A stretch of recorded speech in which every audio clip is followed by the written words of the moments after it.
business in the great state of Nebraska. Visit us at South Point, Grand Island, and the Outlet in downtown Lincoln. Visit us today at SarterHeyman.com.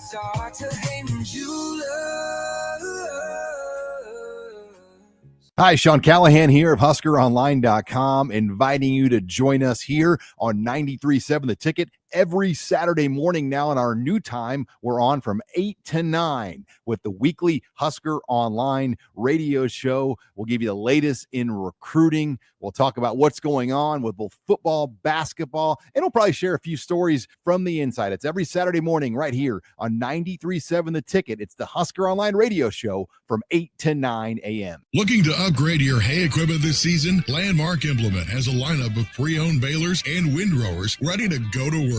In the race against time, make sure your hay equipment is up to the task. When you buy used hay equipment from Landmark, you're backed by our extensive parts and service network, complete with mobile techs and parts drop-off points to keep you in the field. Shop all used hay equipment online at landmarkimp.com or stop by your local Landmark to experience the Landmark difference. Jack Russell of Farm Bureau Financial Services is here to help you protect things that are most important to you. Whether it's your home, your family, or your future, Jack Russell has the proven experience to get the job done while developing authentic relationships with you. Give Jack a call today at 402-421-9100. Again, that's 402-421-9100. Or visit one of his 2 locations in Lincoln or Seward and learn how you can excel in the complicated world of insurance. Jack Russell of Farm Bureau Financial Services, a trusted and well-respected representative since 1999. Select Plumbing and Utility has been serving Lincoln and the surrounding area for 14 years, and they're not slowing down. Select Plumbing and Utility handles all your plumbing needs from faucets and water heaters to full renovations, and they can even help with your heating and cooling needs. They're also Lincoln's underground experts, repairing and replacing broken underground water and sewer lines since day one. Contact Select Plumbing and Utility today at 402-560-6197, assuring excellence in every situation, opportunity, and challenge. That's 402-560-6197. This is Lincoln's home for sports talk on the FM dial. Also online at theticketfm.com. On the internet. KNTK FM Firth, 93.7 The Ticket. Coming at you live from the heart of Lincoln, America. This is Old School. Sponsored by the Mercado by Certified Piedmontese. Nebraska Football Hall of Famer Jay Foreman and Austin Orman. Old School with Foreman and Orman on 93.7 The Ticket and theticketfm.com. That's right. Yes, it is. 2 hours Old School, Foreman and Orman before a third hour of Old School with Foreman and Orman. That's the move going forward. Welcome to it on a Monday. I'm the Orman. To my left, your right on stream is the Foreman. Jay, what's up? How's your weekend? Weekend was all right. All right. It goes by quick, man. It does. Dang. We need to go by quicker so we can start getting some football games kicked off. We are, 24 days away from 24 kickoff? days for Nebraska, yeah. Who's counting, though? Oh, wait, we're counting. Yeah, man. We're closer. Woo! We're closer. Then, it was just a little bit of tease there by the NFL, wet your whistle with the Hall of Fame game. No games on the weekend, so you'll get a little bit of a full preseason slate, here this weekend. Speaking of Hall of Fame game, you're going to break down a play from the Hall of Fame game coming up in our next segment. One of the biggest questions, or one of the most frequent questions I always get is, what's the difference between the NFL or the college and the NFL? It doesn't change. And I always say, look, guys know where they're going with the purpose and they get the job done. But the big difference is the speed. Mm-hmm. The holes open and close a lot faster. Linemen are better. They're obviously the best of the best, ideally. Or, obviously when you're out there as a starter. Even the bad ones are good. Yeah. But when you're out there, I was blessed enough to start, 7 years and be out there, playing a significant amount of plays. It's the little things. And, we're going to do a Whiteboard Wednesday, which we, obviously will do on Old School and do some on Inside the Huddle, Black Shirt Report, and, just various, not all Nebraska stuff. I always try to do things outside of Nebraska, but it's all the same. I think one of the biggest things that people don't understand is that, some of the plays are the same. The offensive plays they run now are pretty similar. I mean, a lot more similarity than people give it credit for. conceptual wise. Now the difference is they got all these stupid names for them. Here's an example. Like, it's just it doesn't matter if it's pistol, regular, or gun, or whatever you want to call it. Inside outside zone is it's the even or odd. You go 12, 14 take, 11, 12 take, right? That's inside outside zone. And then, or like dive or whatever you want to call it, right? Real simple. That's what, or then outside zone, which your Colts with edge made famous, and which we'll see. Mm-hmm. And the play that I'll break down is an RPO, but it's essentially just outside zone. From the shotgun. Mm-hmm. And that's Peyton and them could do. What's the difference? Except for, Peyton, he got back there as quick as the ball got back there. It was 18, 19 take. Whatever you want. And it can flip. Just so, and yeah, sure, you got all these like F motion and all that, and that's just window dressing. It's just how you take, how you get it, and people always want, what's funny is that the Chicago Bears didn't shift a lot last year, and so we're just, this is the difference of philosophies coming in from one coach and another. Ben Johnson, coming from Detroit, did a ton of shifting. Motions, shift motion, on the ball, off the ball. Well, if you read all the stuff coming out of Chicago Bears camp, they are struggling. They cannot handle it. Yeah. It is not going well for them. And here's the big difference. You also have to look at where it's a very young offensive team. Caleb Williams, second year. Mm-hmm. Rome Aduze is second year. Is it Moore? DJ Moore, yeah. Relatively young in his career. He's not double digits, but he's mid, right? Mm-hmm. Luther Burden, Colston Loveland. Loveland. They're both rookies. A lot of young offensive linemen. Rookie running back in there too, maybe. Yeah, somewhere. And then they beefed up the offensive line through the draft and some of their free agents. So they're new too. So they're rookies. So they are swimming in it. Like use a Bo Pelini, I guess analogy. They are swimming and they are trying to tread water.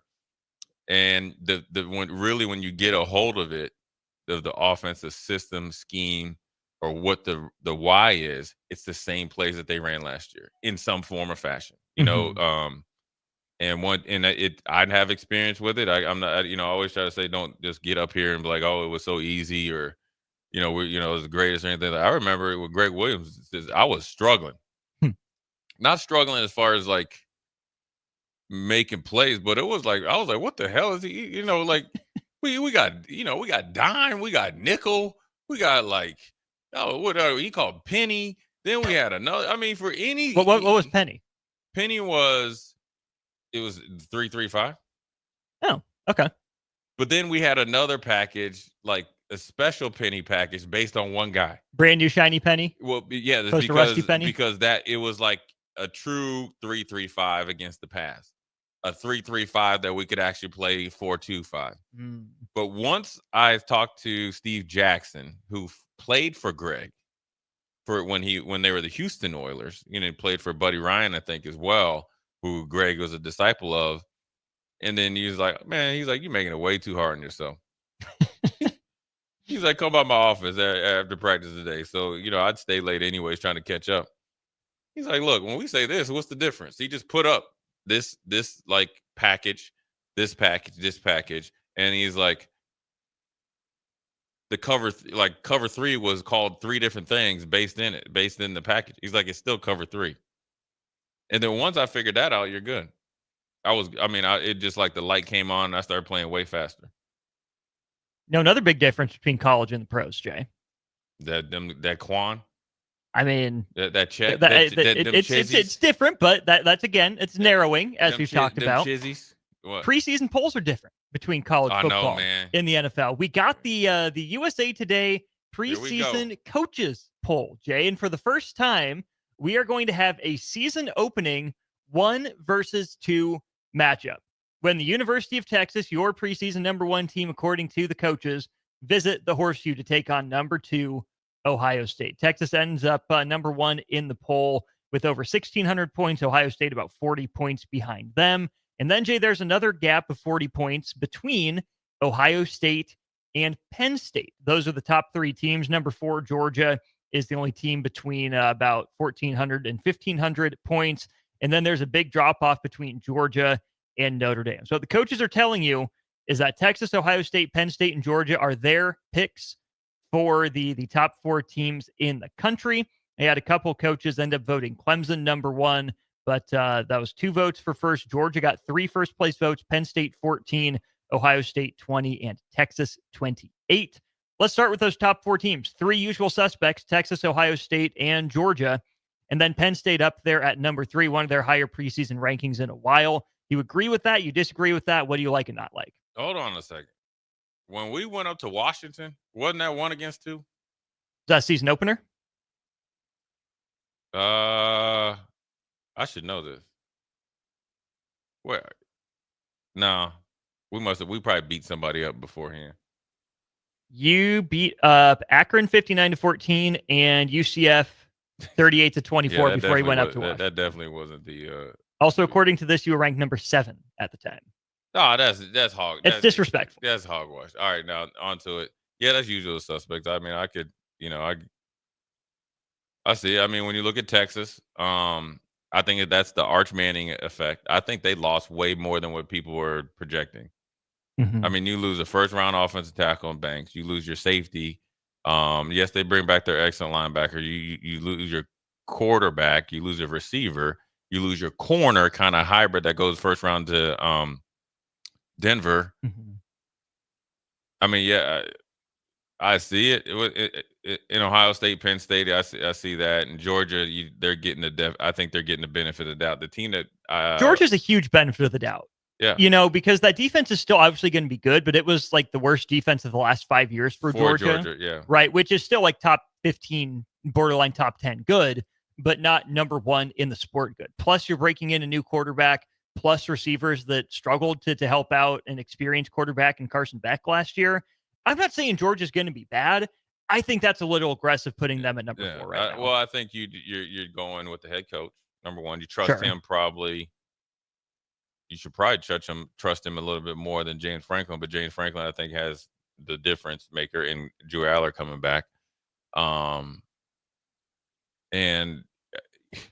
here's the thing with Georgia is, I guess, low grade as that defense supposedly still was a really good defense, right?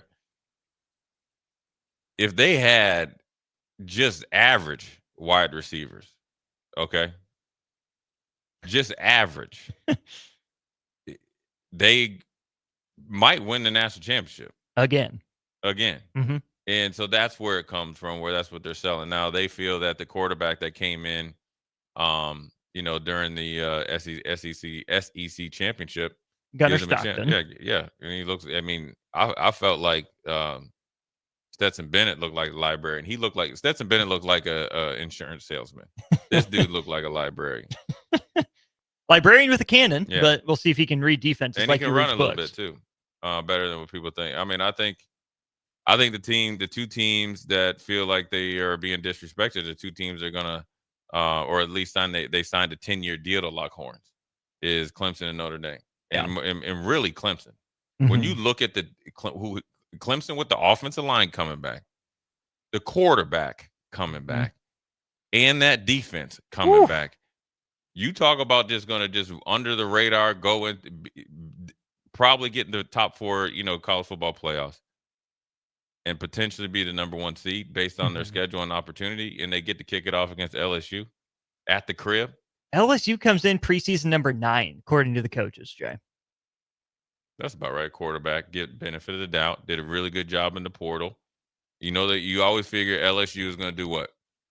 They're always going to have receivers. Mm-hmm. They're always going to play hard, and they got a pretty good defense coming back.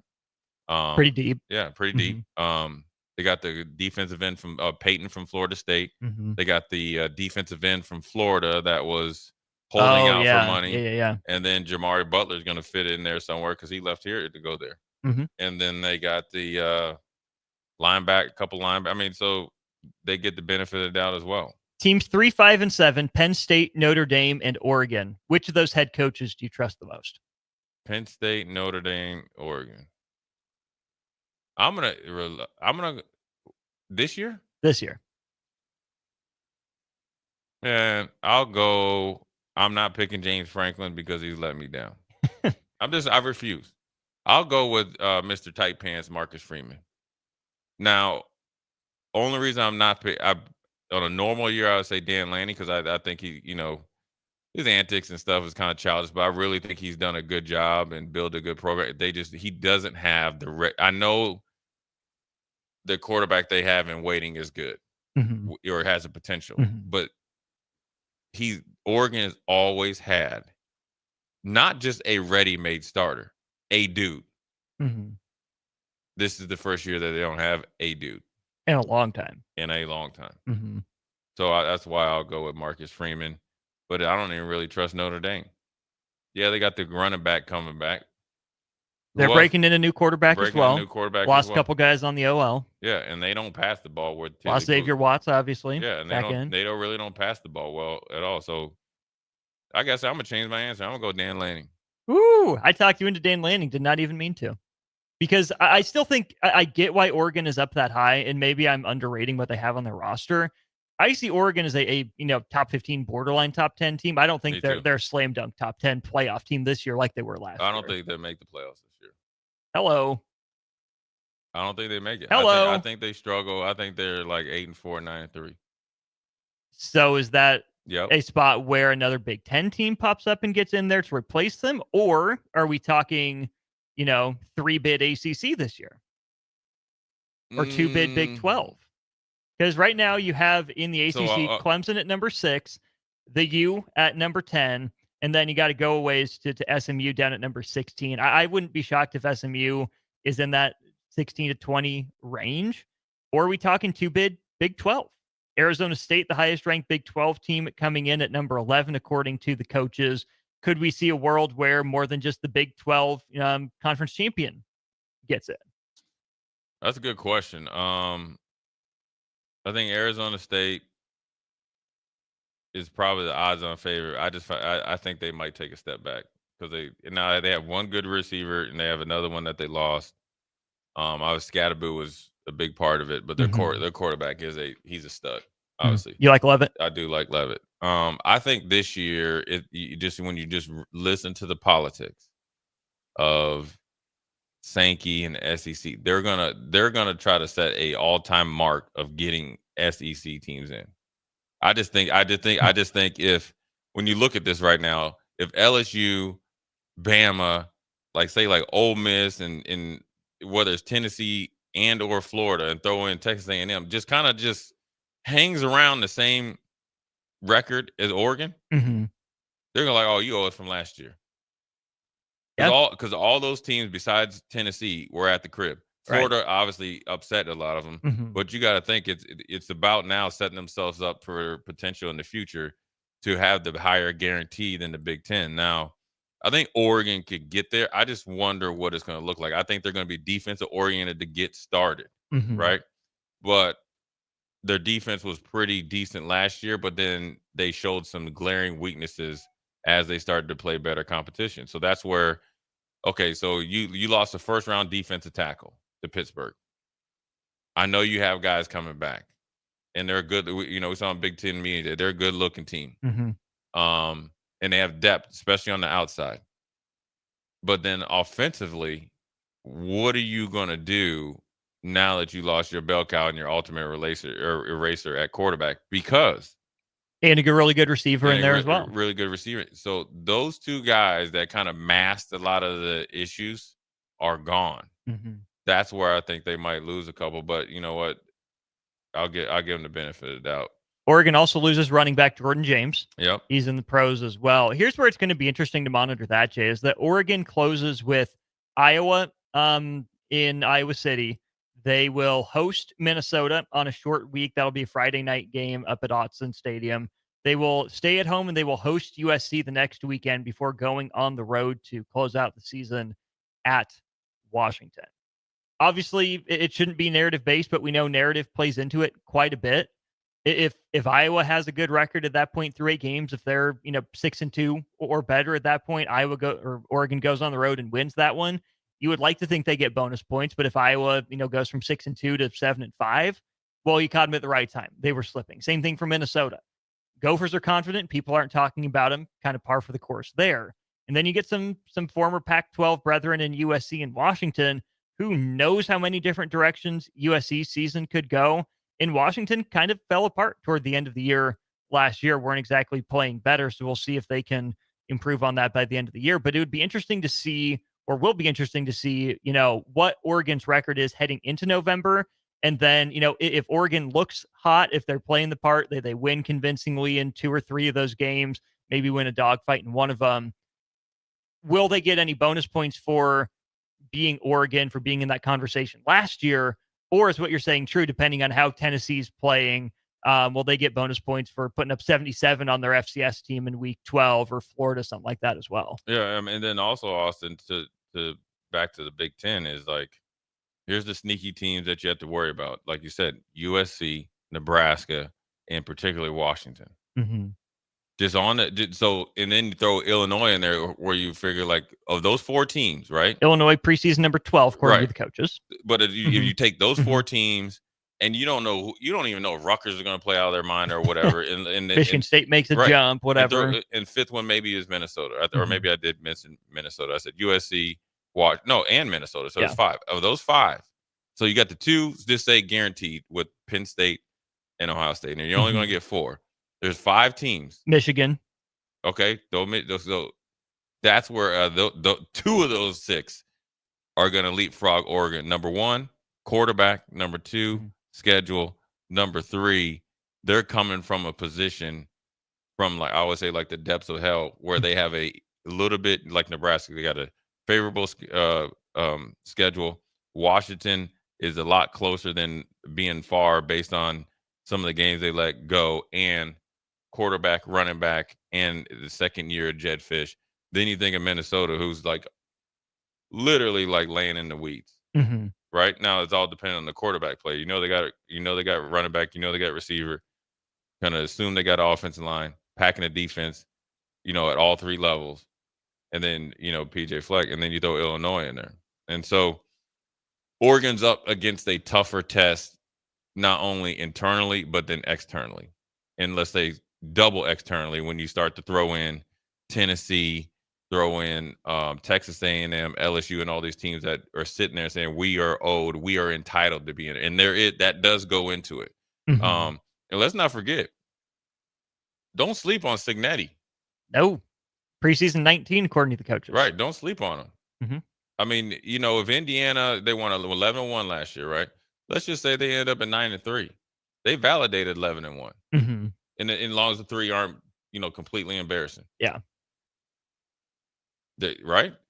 So they and also depends on the losses and how they lose and when those, go into effect. And I think you're spot on that a 9-3 Indiana has validated 11-1 last year, but I also don't think 9-3 Indiana is anywhere near the playoff conversation like Bama was last year. Exactly. And so let me dive in more into that. So by them being 9-3, they might get in the way somehow, directly or indirectly, based on the schedule and who they beat and how they beat them. That could indirectly be hurt a team like Oregon. That's all I'm saying. Sure. And so Oregon probably needs 4 of the teams that I mentioned out of those 6 not to live up to expectations. The higher that those other teams play, right, and come from the back end of this relay race, they don't get talked about. They don't get the benefit of the doubt. Now, if Oregon validates what they did last year, then the story then it's closed. I think they're in a more uneasy state than they are used to, and maybe because they're way up there off the beaten path. So you really don't know what they got. They could be practicing excellent. You just don't know, because you don't get any updates up there. Big Ten, they're only going up there for like a half a day because you got to get up out of there. They're almost in there. It's not going to be as big as collapse as I'm about to say. It's almost like being in the position like Florida State was. You know what I'm saying? Now, granted, I felt like Florida State lost their way offensively, defensively. I felt like they were just out there trying to feed guys to make sure that they lived up to the promises. And defensively, I think they probably went through the whole preseason camp listening to this NFL noise, and not one of them played good.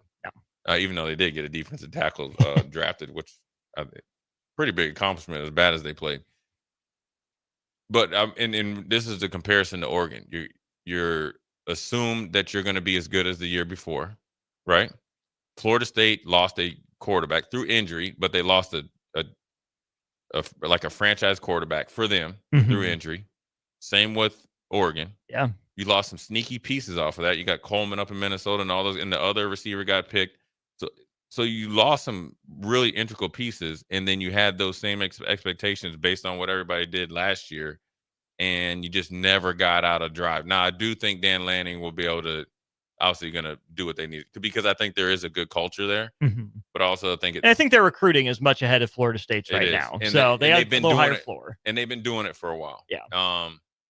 And so I don't think it's going to be a huge, that's why I say it's not going to be apples to apples, but I think to be in that the position that they're in, and I think they were right around the same preseason rank. Florida State was 10. Oregon 7 right now. So right around the same. Now they don't got to go Ireland and play, upstart Georgia Tech, but I think they're in a position to really, have some sort of letdown. This might break your heart, might not. No Oklahoma in the top 25 for the first time since 1999, according to the coaches. So there's a little bit of that could bode well for them. I think. Okay, between Clemson, Bama, Oklahoma, those are the three best front sevens out there. Is there 27 wins between those three teams? I think Oklahoma on the sneak. Now, is there 30 wins between those? Now, if those Oklahoma was in the Big 12, they'd be thinking about college football play. That's the crazy thing about it. I bet you if they were in the Big 12, they'd be more than ranked. They'd be ranked, and they would be thinking about, we're going to win the Big 12 and probably get a bye. Oklahoma's in the Big 12 right now. They're probably top 10. Right. Not just even ranked, just probably top 10. And now Boise's up there. And the worst part is Texas Tech is 24. I was going to throw that out there too. All that money. It's disrespectful. To who? Oklahoma should feel disrespected. Why are we just just getting in here and we're not ranked? Are you tell me we're not good enough to be ranked? We're not better than Texas Tech. I know Brett Venable is on the hot seat. Got a 10-win year under his belt and 2 not 10-win years under his belt, but but it's the comparison. Old Dad 34 is who's your favorite fellas to win the Big Ten? I mean, the favorite right now has got to be Ohio State or Penn State. Penn State won the media poll. Ohio State won the coaches poll. Oregon won the league last year. Who do you trust more? Not Penn State or Oregon. I trust Ohio State by far the most out of any of those 3 programs. Do you think that quarterback going to be good? I'm not sure if he's going to be good or not. I don't know. Well, I just trust the rest of the roster. Because they got the kid that transferred into Bama, from Bama. Saying. And then they got the kid from South Dakota. Right? Like it's Lincoln Keyholtz. Oh, Keenholtz. Yeah. And then they got the guy from Ohio. That's his name, like St. Clair or something like that. Yeah, Tavian St. Clair. Yeah. One of them. They'll find one. Yeah, they'll find one. And you just throw it into the vicinity of Tate or Jeremiah Smith, you'd be all right. People are going to sleep on Carnell Tate. They've already been asleep. Watch out. Maybe a Mike Igbuka 2.0. Yeah, we'll see. I know. Yeah, it's going to be interesting. Let's go to break. We got Whiteboard Wednesday, but on a Monday coming up next. Jay Foreman breaking down a play from the Hall of Fame game. That's next here on Old School, brought to you by the Mercado.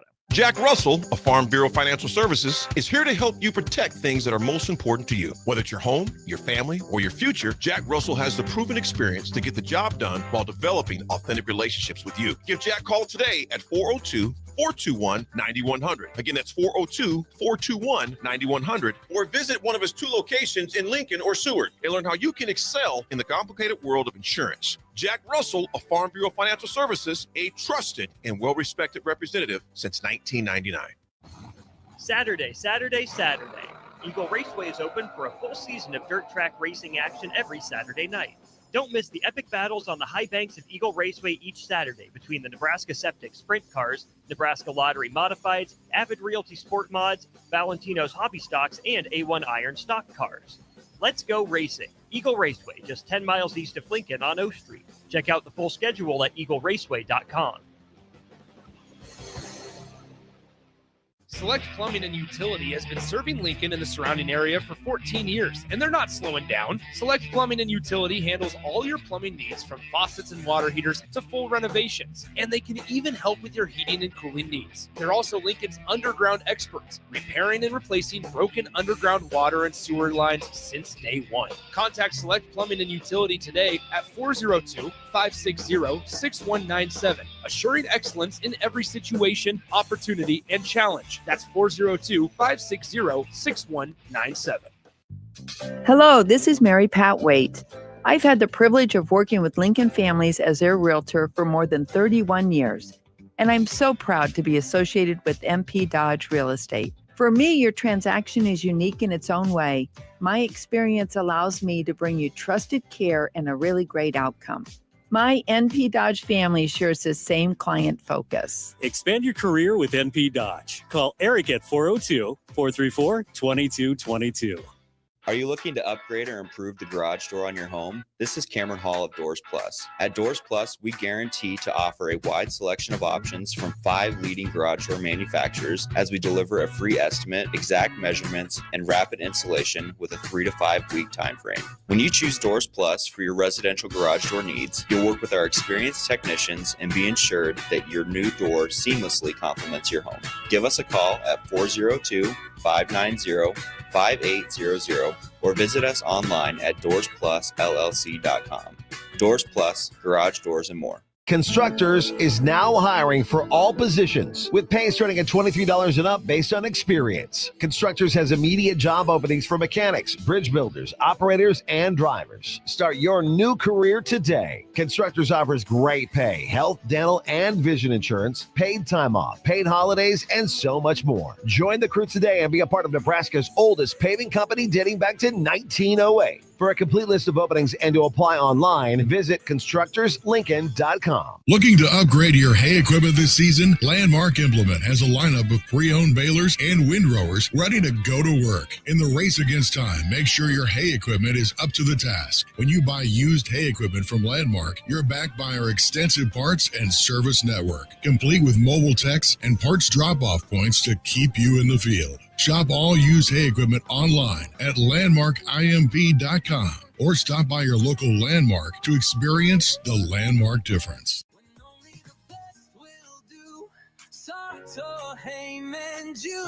Rick Heyman here from Sartor Heyman Jewelers.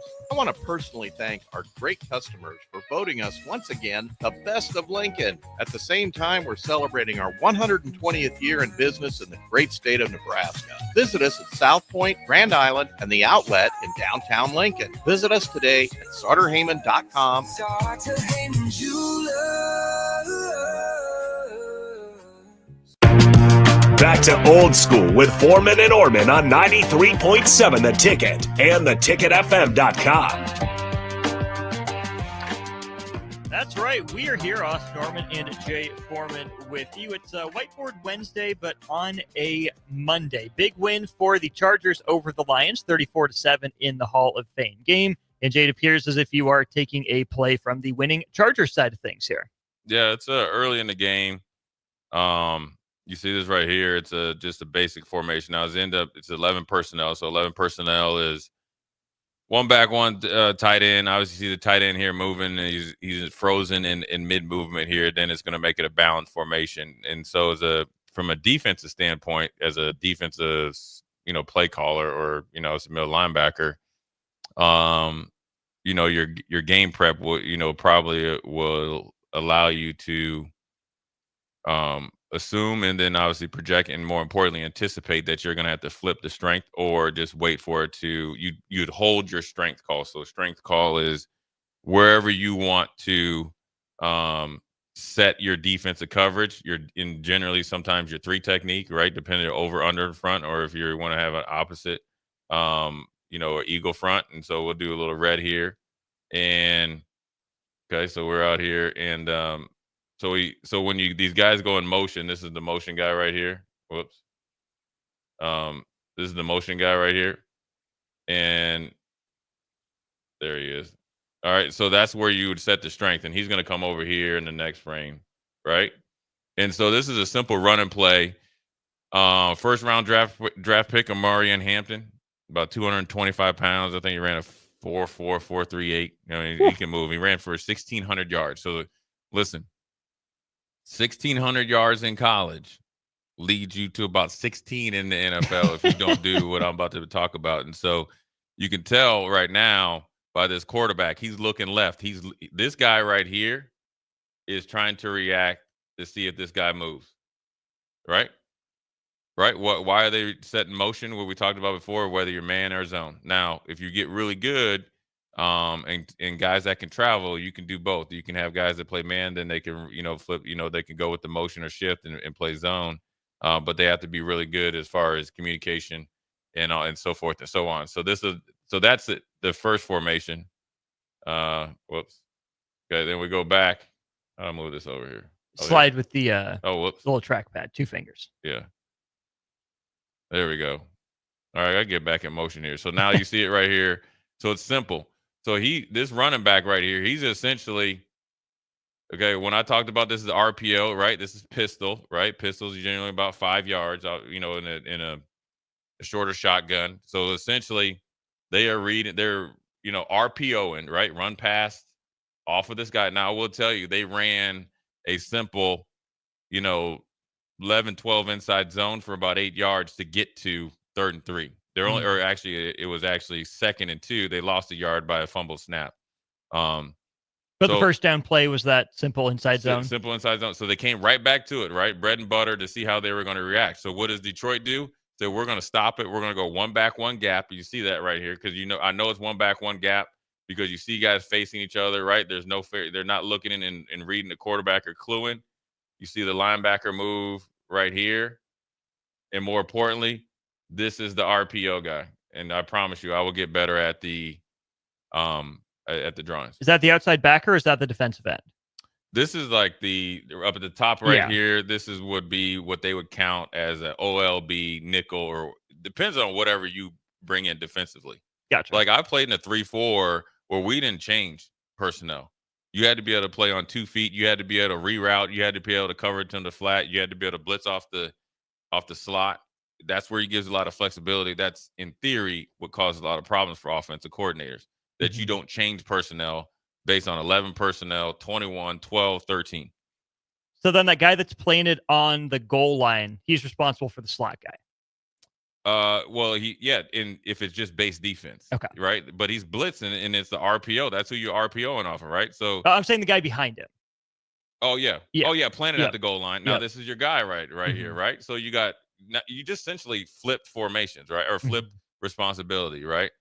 He's the field player right here. So he's filling, right? He's blitzing. He's essentially playing the defensive end, right? He's going first, he's crashing down, right? And then this guy's got to be in here in the alley and somebody's got to win. But the way this play is set up right now, right? The way this play is set up right now, this should be an automatic win for the offense. This should be not only a first down for 3 yards, but a touchdown. Because if you look at the next screen right here, okay, he's starting to go right here, right? And there's not much teach tape on here, so it's probably a screenshot I shouldn't have, done, but that's fine.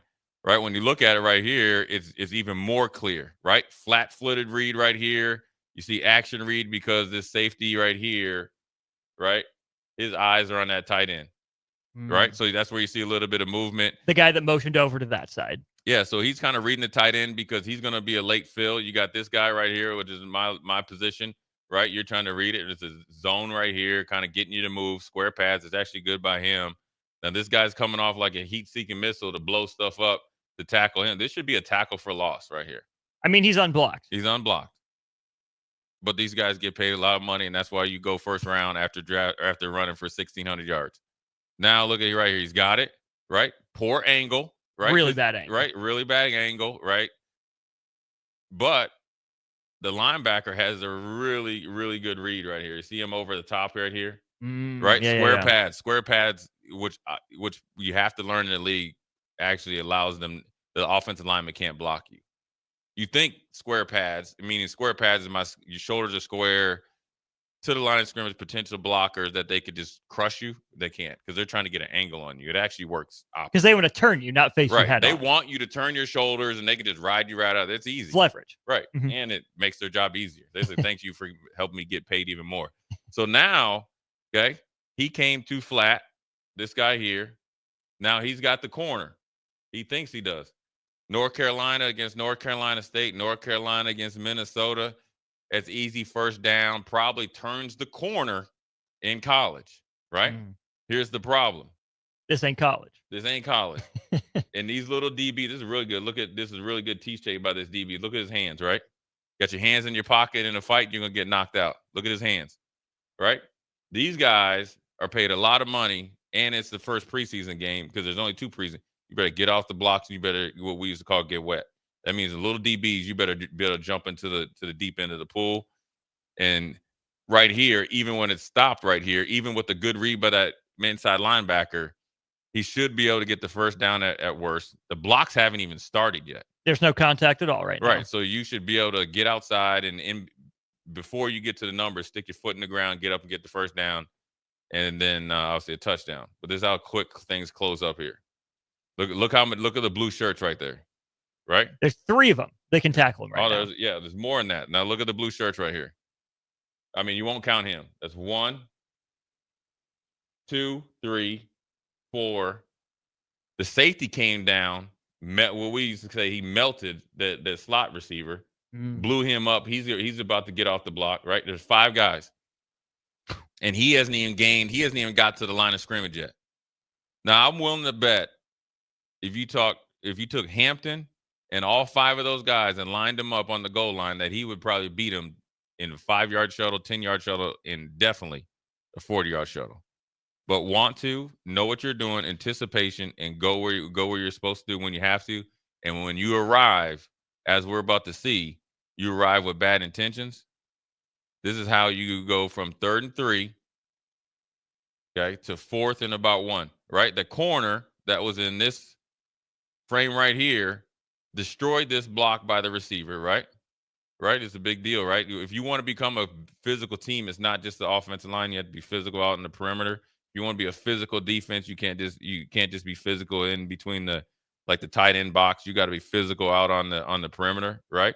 Don't let yourself get blocked. No, don't let them block you. They're going to try to hold. There's holding on. You can say there's holding on every play, but this is a good job by that defensive back of that corner, not only taking the block on, defeating the block, and then obviously cutting off the corner, because this young man learned something in the league right now, real quick. Them holes open and shut real quick. And if you don't know where you're going and you don't have the right anticipation, what you get away with in college, you will not get away with in the pros. What you got away with in high school, you certainly won't get away with in college. And what you get away with sometimes, if you don't practice with the right intention, intensity, and purpose, you won't get away with when you play good teams, good on good. And to see this right here, this next play, right? Not only did he defeat a block, right? So the whole premise of I know how guys are sometimes when they're going through, I graded out in 80%, I did my job. Well, this dude right here, this little DB, this little pipsqueak, he not only did his job, but he went and played some football. Right there, that we just talked about it for about 10 minutes. This dude got this play talked about for 15, 20 minutes. And I can guarantee you, if he didn't make the team or isn't in position to make the team, they're reconsidering him right now, as long as he can cover, right? Right. But to be able to do that, this is a lost art right here. And look at the tackle, right? You could say, head behind, head in front. There's head in front. Look at him. He's going to get the inside leg, right, against a really, really good athlete. Tackle for a 1-yard gain. That's a plus in the first thing, know what you're doing.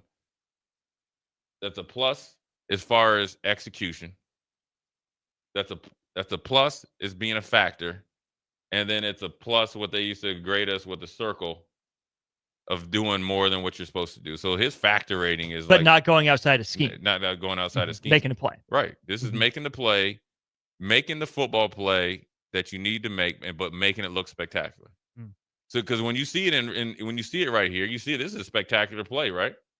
Like if he doesn't, he turns the corner, And he's outrunning that trailing linebacker. Then. Yeah, because you can't do it because the inside line he has the inside linebacker who had a really good read would have made the tackle if he would have had to stick his foot in the ground at this frame right here, right there, or this frame right here. If he would have stuck his foot in the ground and went vertical right there, I know it's a lot of scribbles, right? So then this where he's at. The fact that he was able to beat the outside leverage and beat the edge setter, right? Unblocked edge setter, made the corner make a spectacular play, or forced him to it, and he made a spectacular play. So that's the difference when people ask the difference between the NFL and college.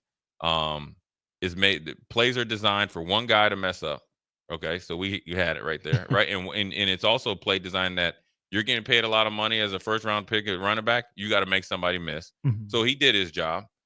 And now the other play design is for you to do your job, which is simple, which my man I think his number was 84, did not, which allowed this DB right here to come up and make a spectacular play, or what could be viewed as a spectacular play. A really, really good, solid, physical football play that you see in the first series of the Hall of Fame game. But it's a good look-see into the difference in the speed, execution, and the simplicity of these plays. And when we get into the season, we could talk about the play 2 plays before sets up that play call. Because one strong side, with no motion, that would and then so what you try to do as an offensive coordinator is get to the formation that you had success to in the first down and try to get them to overplay that, and you run opposite. You had the perfect play call. They actually had a really good call defensively. They just executed it a little bit better on the perimeter because you're not calling plays for the assumption that the wide receiver at the point of attack is going to miss a block so bad and get defeated, and then the running back, who's your first round pick, and right there when you're looking at the circle, he should be getting upfield right now to at least get the first down, right? Instead of trying to stretch it like maybe in college where he can get away with just being faster and getting past that one last guy to turn the corner. And now, if the block was better on the perimeter, we're talking about something different. But here's why you have to get your foot at that essentially. That yard marker, the 10-yard marker right there, or that dash right there, and get upfield. The tackle by that Lion defender is the hardest tackle to execute when you have to stop somebody at 3 yards or less. They're going forward. You're hitting them essentially at a side glance and actually behind them. If you don't think it's hard, just go ask Brian Bosworth going against Bo Jackson. Everybody was on Brian Bosworth about that tackle with Bo Jackson. There's not a linebacker that's ever walked the face of the earth that would have been able to make that tackle against Bo Jackson.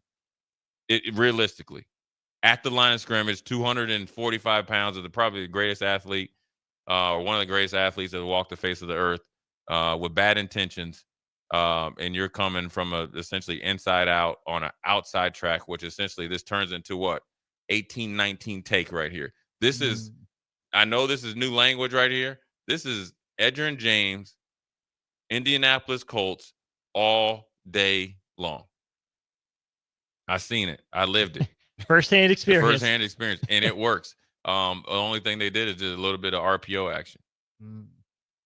And they would sometimes they would fake stock block on the slot and then go to the safety. So then they just RPO'd, or essentially Edgerrin on this guy in the slot defender. They just, and you like your chances of him breaking a tackle against a slot corner. Yeah, it's the same thing. Yeah. You took your chances with our first round running back against your slot defender that he's coming too fast on the either upfield shoulder or underneath shoulder, and he's going to miss the tackle because if he doesn't, then the quarterback should have kept it. Then he's the guy running out here trying to make the play. So if you are that edge defender, did you do the wrong thing by crashing so hard? Or did you do the right thing by crashing down, making him bounce it outside? You did the right thing, but you executed. You ain't hit nobody. You didn't hit him. He didn't get hit once. No, didn't touch him. He just ran right around you. You went around. So your job, you have first guy inside. You needed to tackle the running back. Everybody else's job, which would have been the linebacker's job, to get over the top and take the quarterback, which is Trey Lance, which then it equals out because Trey Lance is a little bit stymied a little bit by reading that defender. So if you crash hard and flat, you could take out Hampton. then he keeps the quarterback keep on the RPO, which then the linebacker has to make that inside-outside tackle. Now, if he keeps bouncing outside, then you get the same result. It's just a switch of responsibilities again. Yeah. It's just one-on-one. It makes you play 11 on 11. And in this case, Detroit's 11th guy was a little bit better than than Los Angeles Chargers guy. For maybe the last time all game, 34-7 Chargers win. But just kidding. No disrespect there. Let's go ahead and go to break. That was Whiteboard Wednesday on a Monday with Jay Foreman. Make sure you tune in to Old School throughout the season. Inside the Huddle, Black Shirt Report as well for plenty more on the whiteboard from the professor himself, Jay Foreman. We'll go to break, wrap up hour 1 of Old School right after this. Keep summer green with Judson Baleen and Judson Irrigation. More than 40 years ago, Judson Irrigation started taking in orphans. Lawn sprinkler systems installed by a quickie, cheapy summer job, install 'em and forget 'em outfit long forgotten. Call Judson Irrigation. They'll never forget you. Keep summer green. Call Judson Irrigation 402-420-6277 or judsonirrigation.com.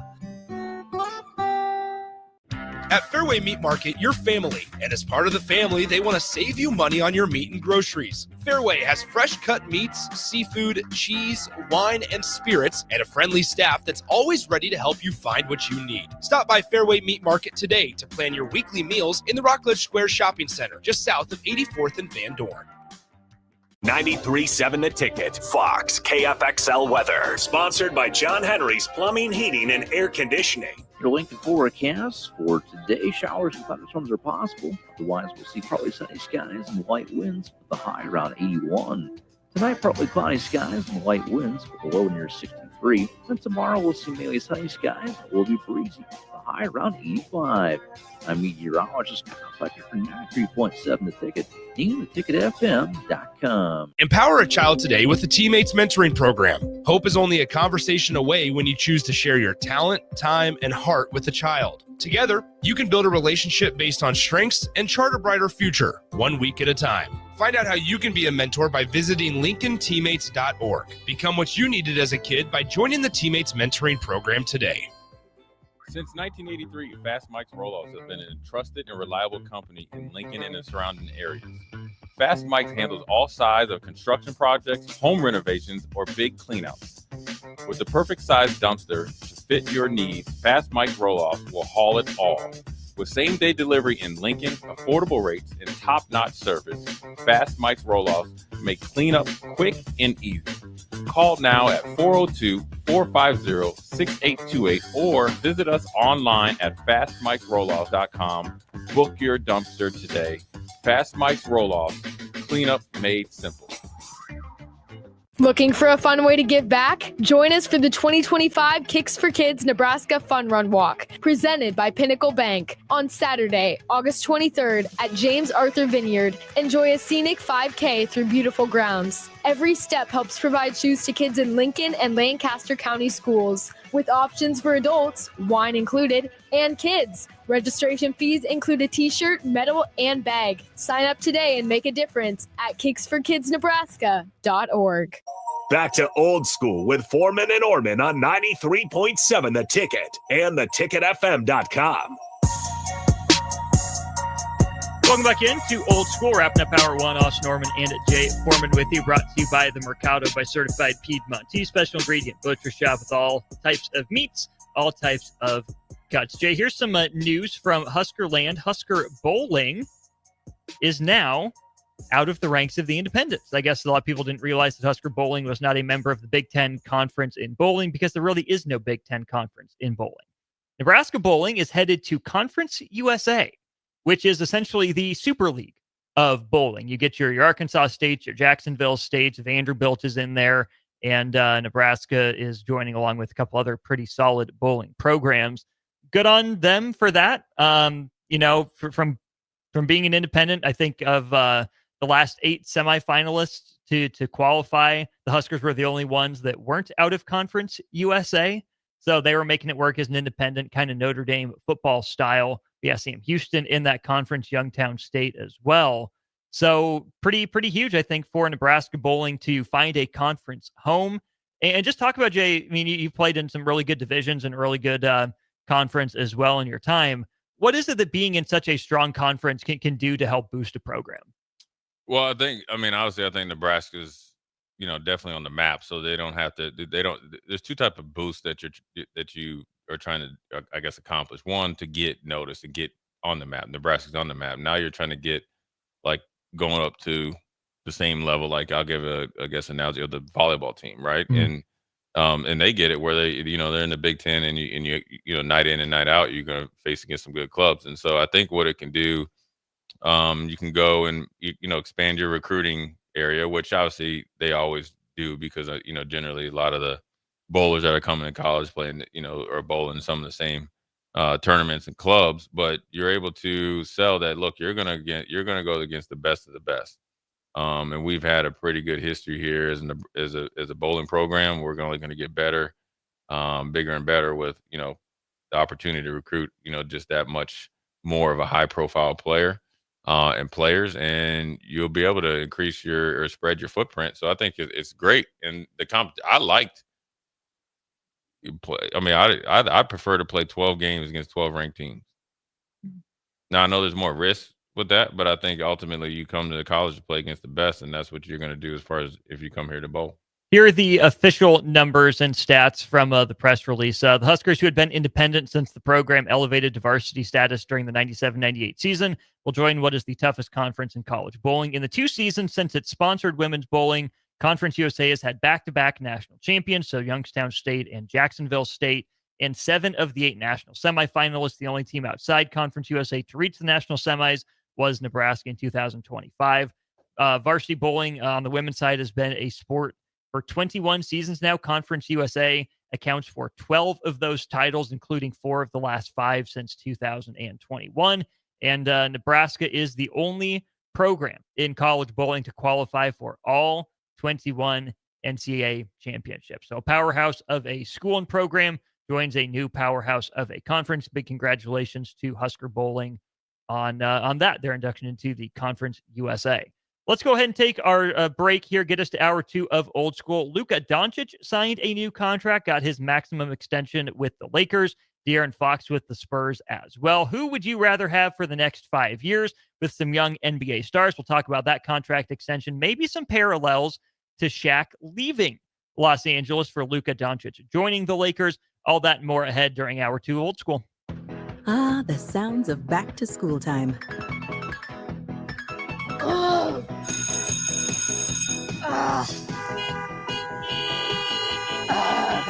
There's plenty to about this time of year. So let Cane's take something off your plate by putting something on it. Like the most craveable hand-battered cooked-to-order chicken fingers and cane sauce. It's going to be a great school year. Raising Cane's chicken fingers. One love.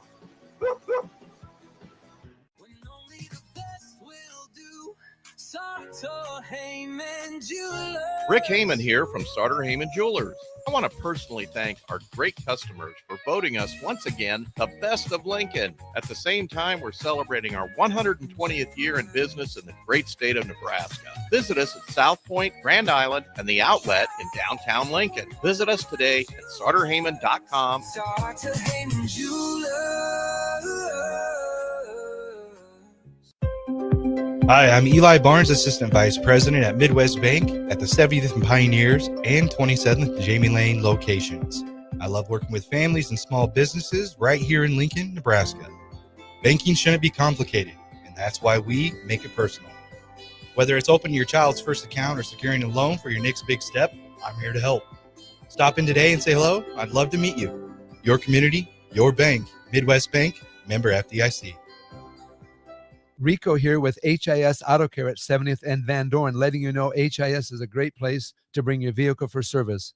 With superior service bumper to bumper, we'll treat your vehicle like it's your mother's. Doesn't get any better than that. So call 402-488-8934 and HIS Auto will make you glad you did. 5% off, mention this ad, and for sure your mother will be proud you called. 402-488-8934, HIS Auto Care, 70th and Van Dorn. God bless you. Are you looking for an exciting new way to put your skills to work? Explore new career options in the fintech industry at Currency, a Sandhills global company. We offer full-time positions in financial sales, compliance, operations, and other fields. We also offer a 4.5-day work week, an attractive benefits package, and opportunities for advancement. Put your motivation to work and grow with us at Currency. Visit gocurrency.com/careers to learn more. If you want to make new floor shopping easier, come to O Street Carpet. Hi, I'm Steve Carper. Our flooring professionals can help you choose the best flooring for you, your family, and your budget. We eliminate the confusion. Even better, you'll be enjoying your new flooring much sooner. No 6 or 8 week waits. We'll install right away and save you money on installation. Floor shopping made easy every day at O Street Carpet. O Street Carpet. 1732 O Street. Family owned and operated. Always the best value. Looking to upgrade your hay equipment this season? Landmark Implement has a lineup of pre-owned balers and windrowers ready to go to work. In the race against time, make sure your hay equipment is up to the task. When you buy used hay equipment from Landmark, you're backed by our extensive parts and service network, complete with mobile techs and parts drop-off points to keep you in the field. Shop all used hay equipment online at landmarkimp.com or stop by your local Landmark to experience the Landmark difference. M Suits Clothiers, Lincoln's favorite men's store. Family owned and operated, located 1 block south of 56th and Pine Lake Road. Go bold this summer and fall with endless possibilities. Stop in now for the best selection on sweaters, outerwear, suits, sport coats, dress pants, and dress shirts. M Suits Clothiers, your menswear store. Mike, the insurance company wants us to replace the roof. Wait, what? I thought everything was fine. Yeah, it says right here our roof is too old and they won't be able to cover us anymore. I guess it is 15 years old. Hi, I'm Austin with Roofing Service Company. We help homeowners with their roofing and siding projects. Financing options are available, and we can get you under a new roof no time at all. If this sounds like you, visit roofingservicecompany.com. That is roofingservicecompany.com. If the power is out, keep your fridge and freezer closed. Perishable food lasts 4 hours in the fridge, and frozen food lasts up to 2 days if it stays below 40 degrees. See more tips at les.com/safety. 93.7 The Ticket is your home for every Kansas City Royals baseball game. Bobby Witt Jr., Salvador Perez, Vinny Pasquantino, and the rest of the Royals attempt to make the postseason for the second season in a row. And you can hear all the action on 93.7 The Ticket and theticketfm.com. Your home for Kansas City Royals baseball. This is Lincoln's home for sports talk on the FM dial. Also online at theticketfm.com. On the internet. KNTK FM Firth, 93.7 The Ticket. Coming at you live from the heart of Lincoln, America. This is Old School. Sponsored by the Mercado by Certified Piedmontese. Nebraska Football Hall of Famer Jay Foreman and Austin Orman. Old School with Foreman and Orman. On 93.7 The Ticket and theticketfm.com. Welcome into Hour 2 of Old School. Austin Norman and Jay Foreman with you. 3 hours of Old School coming your way moving forward. Monday, Tuesday, Wednesday, Thursday, and Friday. Well, at least Monday, Wednesday, Thursday, Friday. Still got the hour carved out for teammates on Tuesdays. But as always, Old School is brought to you by the Mercado by Certified Piedmontese. They've got 3 Lincoln locations and 1 up in Omaha. You can also view their selection online at the Mercado Butcher.com. Jay, what's the last thing you bought from the Mercado? Tomahawks. Hey, man, I got to give, before we jump into Luka Doncic and them, man, another guy paid. I had to do the unthinkable. The unthinkable? Yeah, I'm about to tell you. Text line, I'm disappointed in you. I always have, I'm a man of great pride, faith, and belief. I always believe in the superpowers, man. You know, Greek mythology, I believe Zeus was looking over me. You know what I'm saying? The one with pigmentation in his skin. That was my man. You know what I'm saying? I get you. I get you. And it helped me on the grill. But I asked for the ticket listeners, the old school homies, all the people in Nebraska, all the country folks that knows how to just fix everything. You grew up fixing stuff, right? Couldn't get that smoker going. So I had to sell it. Man. Oh, so now ticket listeners, your boy's in the market. Go get him. I'm asking you. We should do a poll. What smoker should Jay get? Now listen, I'm not putting it together. Okay. Okay, let's just get this. I'm not putting it together. No, this is not an IKEA smoker. Yeah. We want one ready-made, and ideally, I'd like to pay $30 for delivery. Grip it and rip it. So everybody out there that's a griller and smoker extraordinaire, send in what you think I should get. Because I'm looking on Facebook Marketplace. If you had to pick right now, what are you going with? I don't know, man. You're that conflicted? God doesn't even give you a direction? Traeger. Disappointed. Now I needed probably to update a version where it's all high tech, so I need to not close the door on Traeger. I know they got the green egg. I know they got the Komodo Joe. Mm-hmm. And I forgot Kevin Meyer Cork and Bottle on 13th and South told me another one. So I've been, I forget that one. But I need some help, man. 402. There it is, right there. 6294. Yoder. Rectech. Yoder, yeah. Charcoal never break. Yes, I know. But there's a difference between a grill and a smoker, old down. Right, but you can do that. See, that's the thing. You can do both, but it just takes a little bit more TLC. Eric says he'll put your smoker together in exchange for one of your burgers. Well, Eric, my smoker is sold, my brother. That thing is gone down. You're talking about your new one. Oh, the new one. All right. In exchange for a burger. Oh, that's for sure. I'll even get you some ribs. Rectech, Green Mountain all day. I think it means a green egg. No, he means a Green Mountain. Yeah. That's what we're looking at. Yeah. Yeah, we got to do this. Seems big time. Yeah. What's your timeline? When do you need to have one? ASAP? Okay. ASAP. Rectech has the most votes right now, if that helps. Yeah, we're gonna check in for the rest of the week. Okay. Yeah. Then that's weekend plans? Yeah, well see, here's how I am. I'm a plotter. I'm gonna canvas the scene. Check the vibe out. I'm gonna go back and read reviews. Then I'm gonna stew over it. Then I'm gonna call my uncle for sure. Call my dad. Call my other man that grills. To go back and check it again. As I'm doing it, I'm condensing the list. Can I give you some advice? What? You are paralyzed by analysis right now. No, I'm not. You are doing the most. You are doing too much. Because Jay, what is your gut telling you need to get from the reviews you've done so far? I don't know. Because you know. Because you listen, know. You just don't want to admit it yet. Austin, listen. I know you're a thinker. Now we got a good one here. No, hold on. Now we got a good one. 9218. I've heard about the Blazing Grill in Beatrice. Now I've heard it. They make them right there. Okay. Now I played in a little. This is years ago. I played in this golf tournament down in, I think it's Beatrice. It's like a 9-hole course, and this dude named Aaron Bell sent me in there. It's as long as I can't be saying it on air. Well, it was hot that day, and I remember we were on this par 3. I almost got stung by some bees, but we had the guy that we played with built their own grills, and because he had made smoke, it brought us some smoked jerky. I've heard about those. It's not proud. Listen, do you know how long I had that Traeger? Do you know how hurt?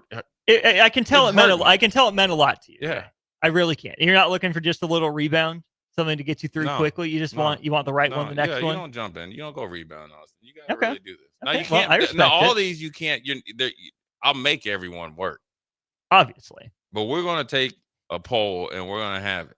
6294 says, "I'm your scramble partner from Hidden Valley last year." Brian. Yeah. See? That's your boy? Yeah. What's up, Brian? He said Rectech, by the way. Yeah, I know. See, I didn't have those. I didn't have the smoker problems then. You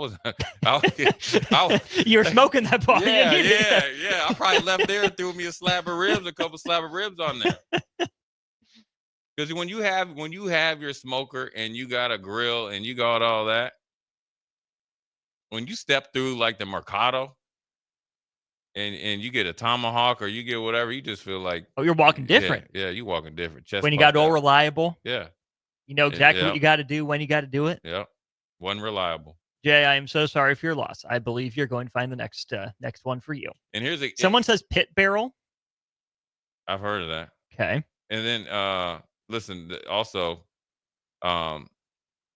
you also got to make sure that I saw these grill mats on there too. Oh.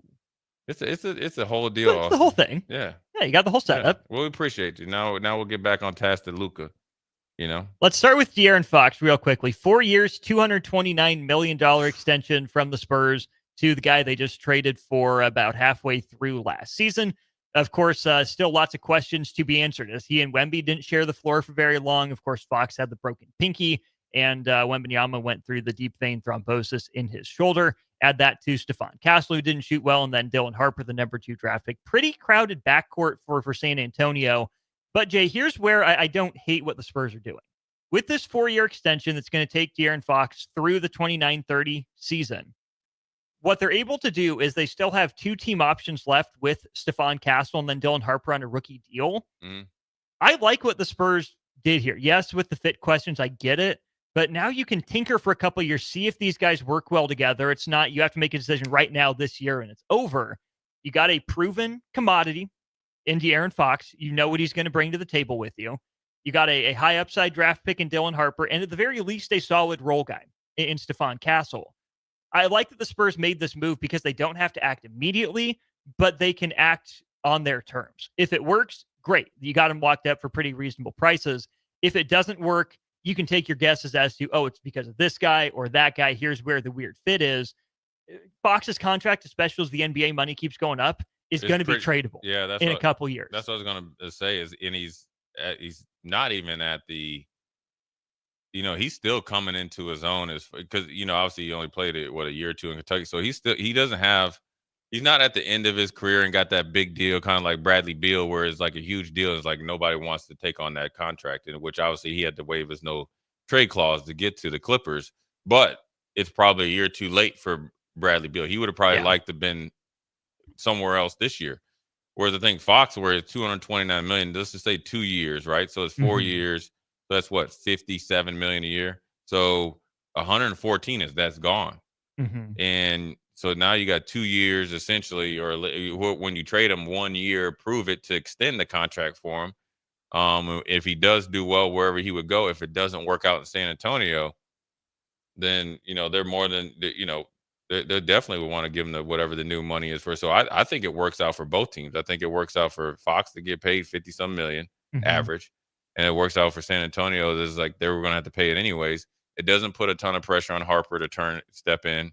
It keeps Wemby on time, and then also allows Castle to, I guess, mature, and he's got to have a big year because then he's going to possibly be moved because if you don't believe in Castle, you're going to try to work out Fox and Harper, which it's probably going to take 2 years to get that all mixed, that mix figured out. It's kind of like that Philly situation, with an overload of guards that can do similar things, but then you got one that's paid, and then you got to see what the other guys do. So you with McCain and Maxey and all that, and who you really are turning the keys over to. Now Edge come in there as well. Yeah. So now, but that's the way you got to do. I think you don't trade for a guy like Fox in the middle of the year, and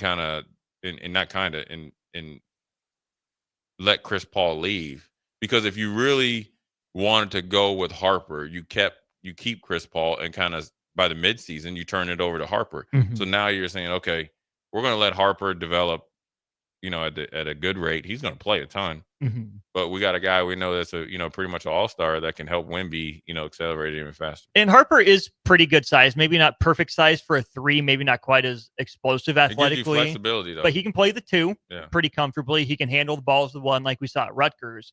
What I'll be curious to see is how often we see each of those 3 guys paired up.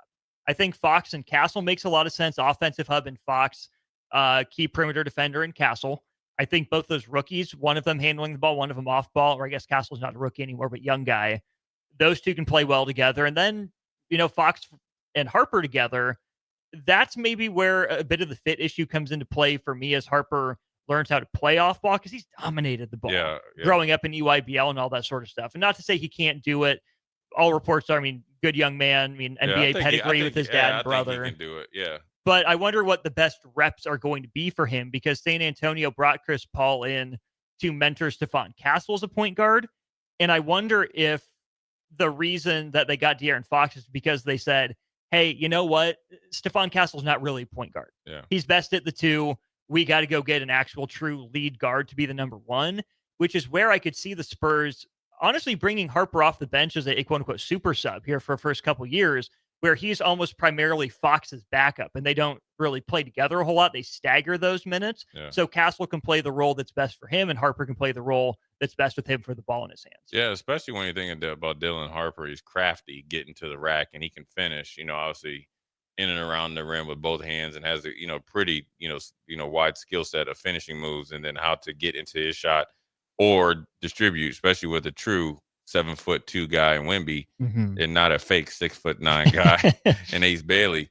I think he could be, really, really good at the end of the quarters, half, and then obviously, if he has to play with De'Aaron Fox, I think Fox probably shoots it. I think obviously Fox has shot it decently enough from 3-point range compared to Harper. Harper's never played in the NBA yet. So I think in a scenario where you have both of them in there, I think it'd be De'Aaron Fox kind of moving off the ball, and then Dylan Harper, you're getting to the rack, and we need you to create. Yeah. And you could keep Wemby, you could have Castle. It won't be much because you don't want them to overthink it. But I think the Spurs are making good moves, and they got good, solid guys. I think everybody that they've drafted or picked are guys that fit their organization. Their mold. Yeah, their mold. And so you're going to get more out of it. And it's no different than Oklahoma City, that what they were able to draft, pick guys, pay guys that kind of, fit Oklahoma City, fit their team and their culture. Let's keep it out west, Jay. Now the Luka Doncic extension, 3 years, $165 million. That's the max that Los Angeles could offer him. That's $55 million per year. Obviously, that keeps Luka out of free agency. He was going to play out the last year of this deal before this extension. But how about this? Luka Doncic can opt out in 2028, sign that new true max deal, which would be 35% of the salary cap, which right now you're looking at 5 years, $417 million potentially for Luka Doncic in 2028. Lakers had to make this move. They made this move. I don't know why there was all this speculation that he was going to potentially not sign the contract and walk out. Lakers got their guy. They locked him up. I mean, for $55 million a year, kind of a bargain right now for the next couple of years in NBA terms. Especially because he's still coming into his prime, and obviously, being inspired, whether it's by LeBron or everybody else getting paid or losing his, I guess, respectability across the league.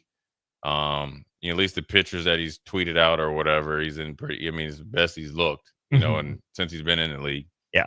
And then obviously it's probably something he knows that, it's not just on the court, but off the court in LA. And that's some of the things that a lot of guys have been able to take advantage of it. So, you're losing some money as far as tax wise, as far as living out in LA, but you're gaining it as far as, legacy and notoriety. Now, the onus goes back onto the Lakers brass. You got to get a championship team. You can't just field a team that can get you, number 5 in the West anymore. Right. And if this is Luka's team, you've really shown by your actions, both in how you dealt with LeBron, right?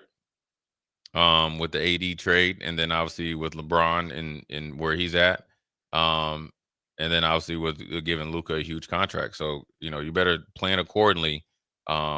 Because that championship window, is closing very, very quickly, considering that Oklahoma City and Denver is kind of retooled, and your evil cousin across the street, the Clippers have, a short window roster as well, as far as tons of veterans and so forth and so on. It's going to be interesting to monitor how the Lakers do fill out the rest of that roster. Jay, I saw this from Todd Whitehead on Twitter. Luka Doncic is the only player in NBA history to, across his first 6 years, score 10,000 career points, record 3,000 career rebounds and assists, earn 5+ first-team All-NBA selections, and win 5 or more playoff series. I mean, that's insane. For a guy that we're talking about, is his conditioning in the right place? Is it a guy that really wants to play basketball? How invested is he? The dude is putting up numbers, and to your point, he is just now entering his prime, coming over from Real Madrid as he did when he was 18, 19 years old. Now he's been in the league for 6-7 years now, or entering year 7, I believe. I mean, we could still see an even better version of Luka Doncic. And I saw someone make the comparison in an article to the parallels and differences between bringing in Luka Doncic to Los Angeles after weight issues and getting rid of Shaq almost because of weight issues to Yeah. some degree. Well, what Shaq did when he went to Miami, I didn't realize that Shaq finished second in MVP voting his first year in Miami, which was kind of nuts to think about. We know coming into the year there's going to be a lot of buzz around Luka. What does Luka have to do to take that Shaq step, go to a new team because of weight issues? Is it on the table for Luka to win MVP or finish second this year? Yeah, I mean, I think, scoring the basketball and do all that stuff, it'll take care of itself, because once he's had a whole off season, and if he's able to get through like camp and stuff without starting on ground zero, watch out. Now, I think the biggest thing is he's got to get on the same page with JJ Redick, LeBron, and their whole team, and as far as what the role definition is, because you got two big human beings that can dominate the ball in LeBron and Luka. Then you got AR-15, and then you got DeAndre Ayton. So I think as much as we just talked about the Spurs or Philly, I think the biggest thing they have to do is get on or get together and see where everybody's at. Is LeBron going to finish out this year? Is he's looking to get traded? And then they got to figure out what type of offense they're going to put together, and then obviously be able to mask some of the defensive deficiencies. What's better for Luka's MVP chances? Winning it with LeBron playing well, or winning it if LeBron has to miss time due to injury? Well, I think, I think, I don't want everyone to think about LeBron getting injured. I think it just say like LeBron leaves, and then Luka gets really, really busy, like starts going. I think he can win it there. But more importantly, it doesn't matter if LeBron's in the lineup or out. This is Luka's team. The only way that he's going to win an MVP or get close to an MVP is if the Lakers play well. It like right now, putting up empty points for him, that's not going to do anything. We know you can do that. Right, because then everybody like, well, then you're shooting too many threes. We've seen that kind of with Anthony Edwards. You know what I mean? And so, but to be fair, Luka's on a different level than Anthony Edwards. Right, but remember at the beginning of last year, they were saying he shot too many threes. Yeah. But then he's like, oh, I'm shooting 40-some%. You're still not. They're empty, right? Sure. And the Timberwolves didn't perform well. Right. You got to think, the year prior, there was like, this is his league for the taking. American player versus Luka and Joker.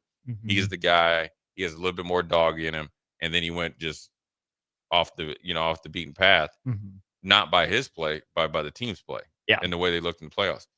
The biggest thing for Luka is the win, which he's done. I mean, he's won 5+ playoff series in 6 years. They got to so be that's not winning, yeah. but no ring yet. Obviously, that's going to factor into discussions. Yeah, and that's hard for him because they don't have, even though you have LeBron, and LeBron's still top 15 player, whatever. You just don't have. I mean, you got DeAndre Ayton, and that's and Jackson Hayes. Don't forget Jackson Hayes. Right, but you got DeAndre Ayton, and that was like your fifth option as far as you struck out. You didn't get Brook Lopez. You know what I mean? So it's not like he has a championship roster. It's going to be the Lakers and the Celtics is kind of like the four, everybody assumed. But, if they make some noise and go on a run, say they were able to get, let's just say Oklahoma City is number 1 seed again. And say the Lakers, with Luka leading the way, is able to get to number 2 seed, and he's playing phenomenal. And he's showing all he needs is about 4 games that he really plays really good defense. As long as they're on TV. Exactly. As long as they're on TV. Because you know what they're going to talk about? Oh, he put in the work. He committed to it. Right. He can still get blown by on an odd like Wednesday night when nobody's down in watching. Atlanta or something. Yeah. Orlando, Right.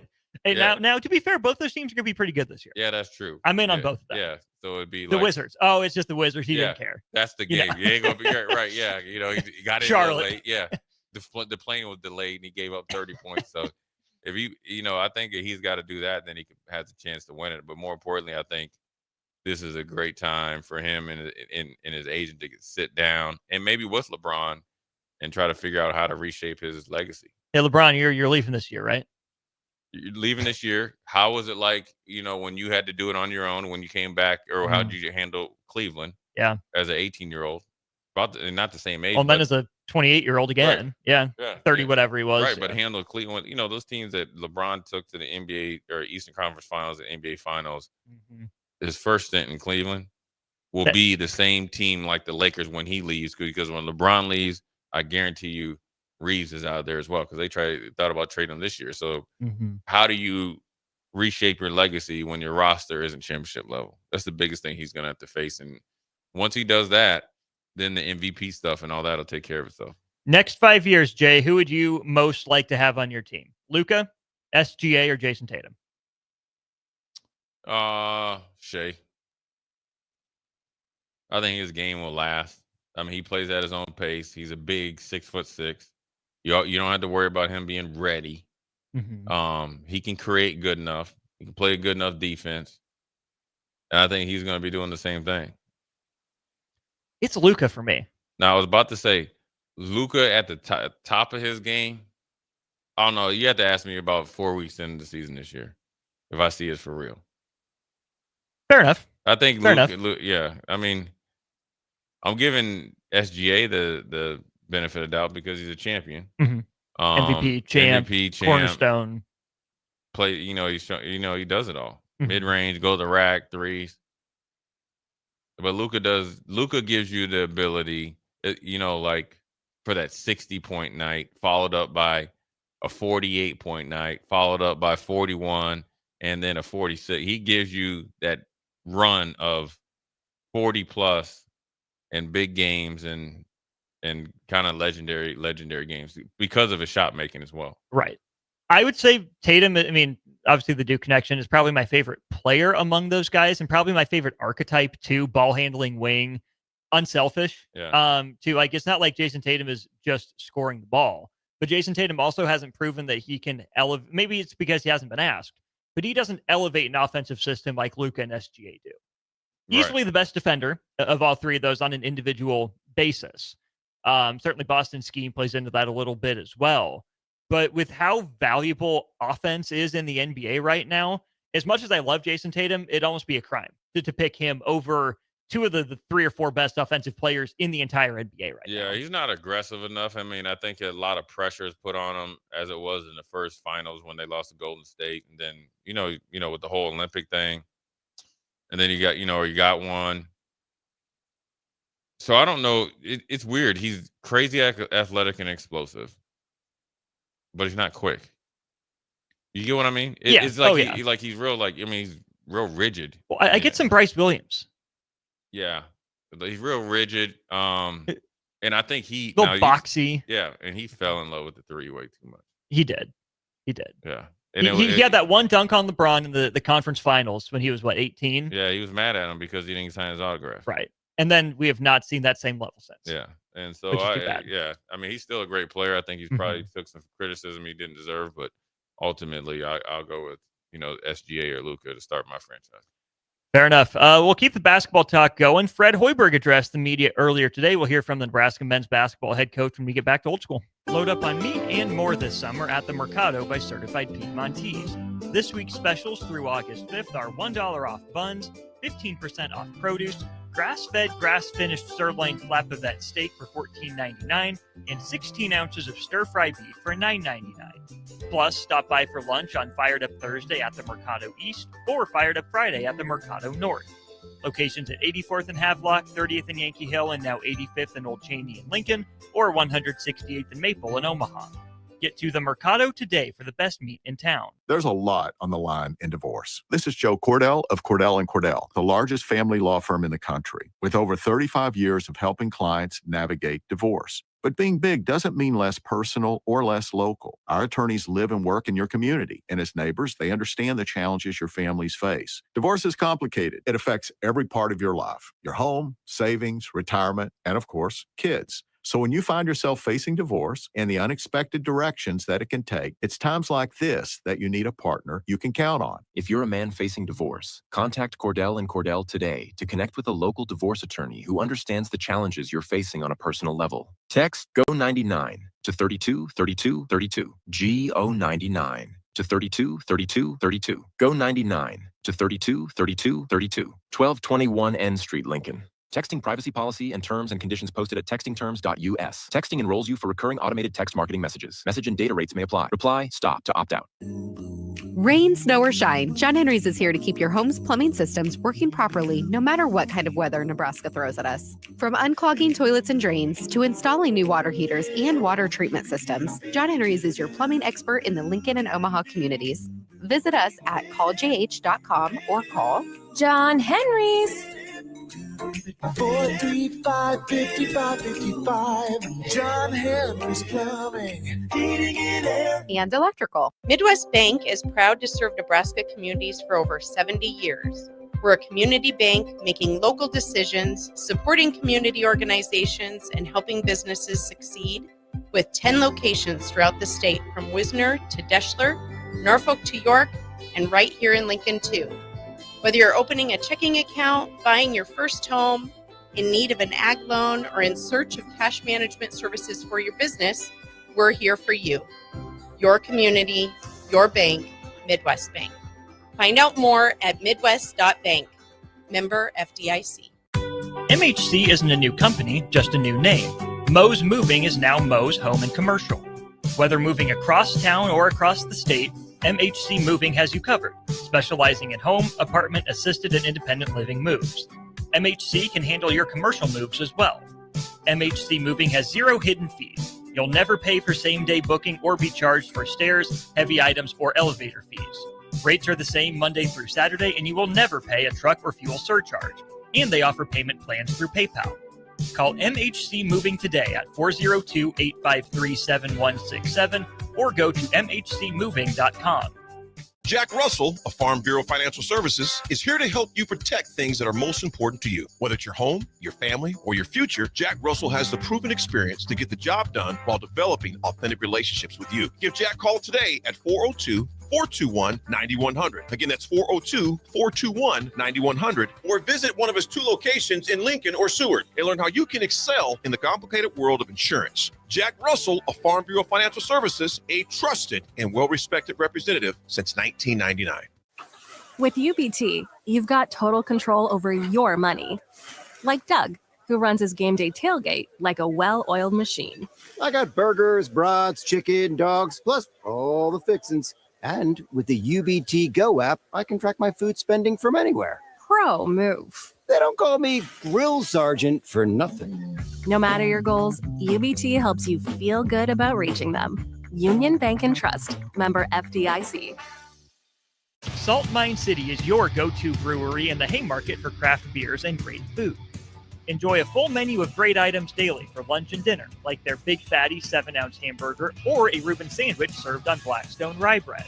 And don't forget their beef or chicken nachos with guacamole, sour cream, jalapenos, and more. Wash it down with one of their 12 beers on tap, including the popular Single Axle Light American Lager. Salt Mine City, now open 2 p.m. Monday through Thursday and 11 a.m. Friday through Sunday at 8th and R. Hi, Sean Callahan here for Koppel Chevrolet GMC. This month kicks off Koppel's 50th anniversary sale. We're celebrating 50 years by offering an additional $500 discount to the next 100 customers that buy a new vehicle. This is in addition to the huge savings already in place. You can take an extra $500 off our discounted price, or we can cut you a check on the spot. Celebrate with savings and see why customers have trusted Koppel since 1975. It's our way of saying thank you for all these years. In every office, there's 2 types of people. There are those who bring in bagels and those who eat the bagels that someone else brought in. Everybody likes the first person. Be that first person. Weekday mornings at 7:30, you have a chance to win a business box of bagels from Bagels & Joe. All you have to do is shut up, Sipple. 2 questions for you, 2 for Sip. Win, and the bagels are yours. Lose, well, you don't want to lose. You lost Monday, you lost Wednesday, you're a loser. Shut up, Sipple. Weekday mornings at 7:30, brought to you by Bagels & Joe. Back to old school with Foreman and Orman on 93.7 The Ticket and theticketfm.com. Off-season check-ins from Nebraska men's basketball head coach Fred Hoiberg. He was also joined on the podium by Cale Jacobson and Sam Hoiberg. We'll get to that in just a second. But first, we want to let you know this segment of Old School is brought to you by Heartland of Nebraska Windows. They're based out of Hallam, Nebraska, and they offer a free estimate, full window replacements, all vinyl triple pane windows, and a lifetime warranty on everything while keeping their prices affordable. They're locally and family owned with their own team of installers. Give Heartland of Nebraska Windows a call today for more info at 402-430-3852 or you can visit them online at heartlandofnebraskawindows.com. Interesting stuff from Fred Hoiberg. A couple different things I think we can get to during this segment. First and foremost, what has Fred Hoiberg seen from his team this summer? What would he like to see improve by the time the fall rolls around? Here's the Husker head coach. I'd like to see us physicality. I could see us, definitely being a need for us to be more physical, and especially in this league. I think the league's going to be an absolute monster, the best it's ever been, certainly since I've been here. And, you have to have a level of physicality to you if you want to compete. So I do think that, playing with more physicality on every possession and understanding the urgency of it. And listen, 2 years ago, we won a lot of those close games. Last year, we lost 3 in a row by 2 points. And, we did a lot of really good things last year, but we didn't close as well last year as we did the year before. And it was all different ways. A guy hits a 3, Minnesota, we miss a 3, Michigan, Ohio State, just a tough way to end that. Iowa overtime, so there was a lot of games we just need to be 1 or 2 possessions better, and physicality is a big part of that. Giving up an offensive rebound, going and getting an extra possession for your team. So, I just like to see that continue to grow and continue to improve. Jay, when you hear that quote from Fred Hoiberg saying he wants his team to get more physical, offensive rebounding, get a body more often, more consistently, what does that tell you about how you think practice is going? Do you think there are guys just watching the ball drop and rebounding? Do you think they're not locking up on defense? Where do you think a quote like that would come from a head coach like Fred Hoiberg throughout summer workouts? I think it comes from 2 places. Number one, the easy assumption is that, it's something that he's not seeing in practice. Or like, where is it not showing up in practice? That would you guess? Maybe in like, the summer? Obviously physicality comes with boxing out. Obviously, if you're, you're hedging or blitzing, you got to be physical even when you do that. Are you letting guys cut across your face? An off the ball defense.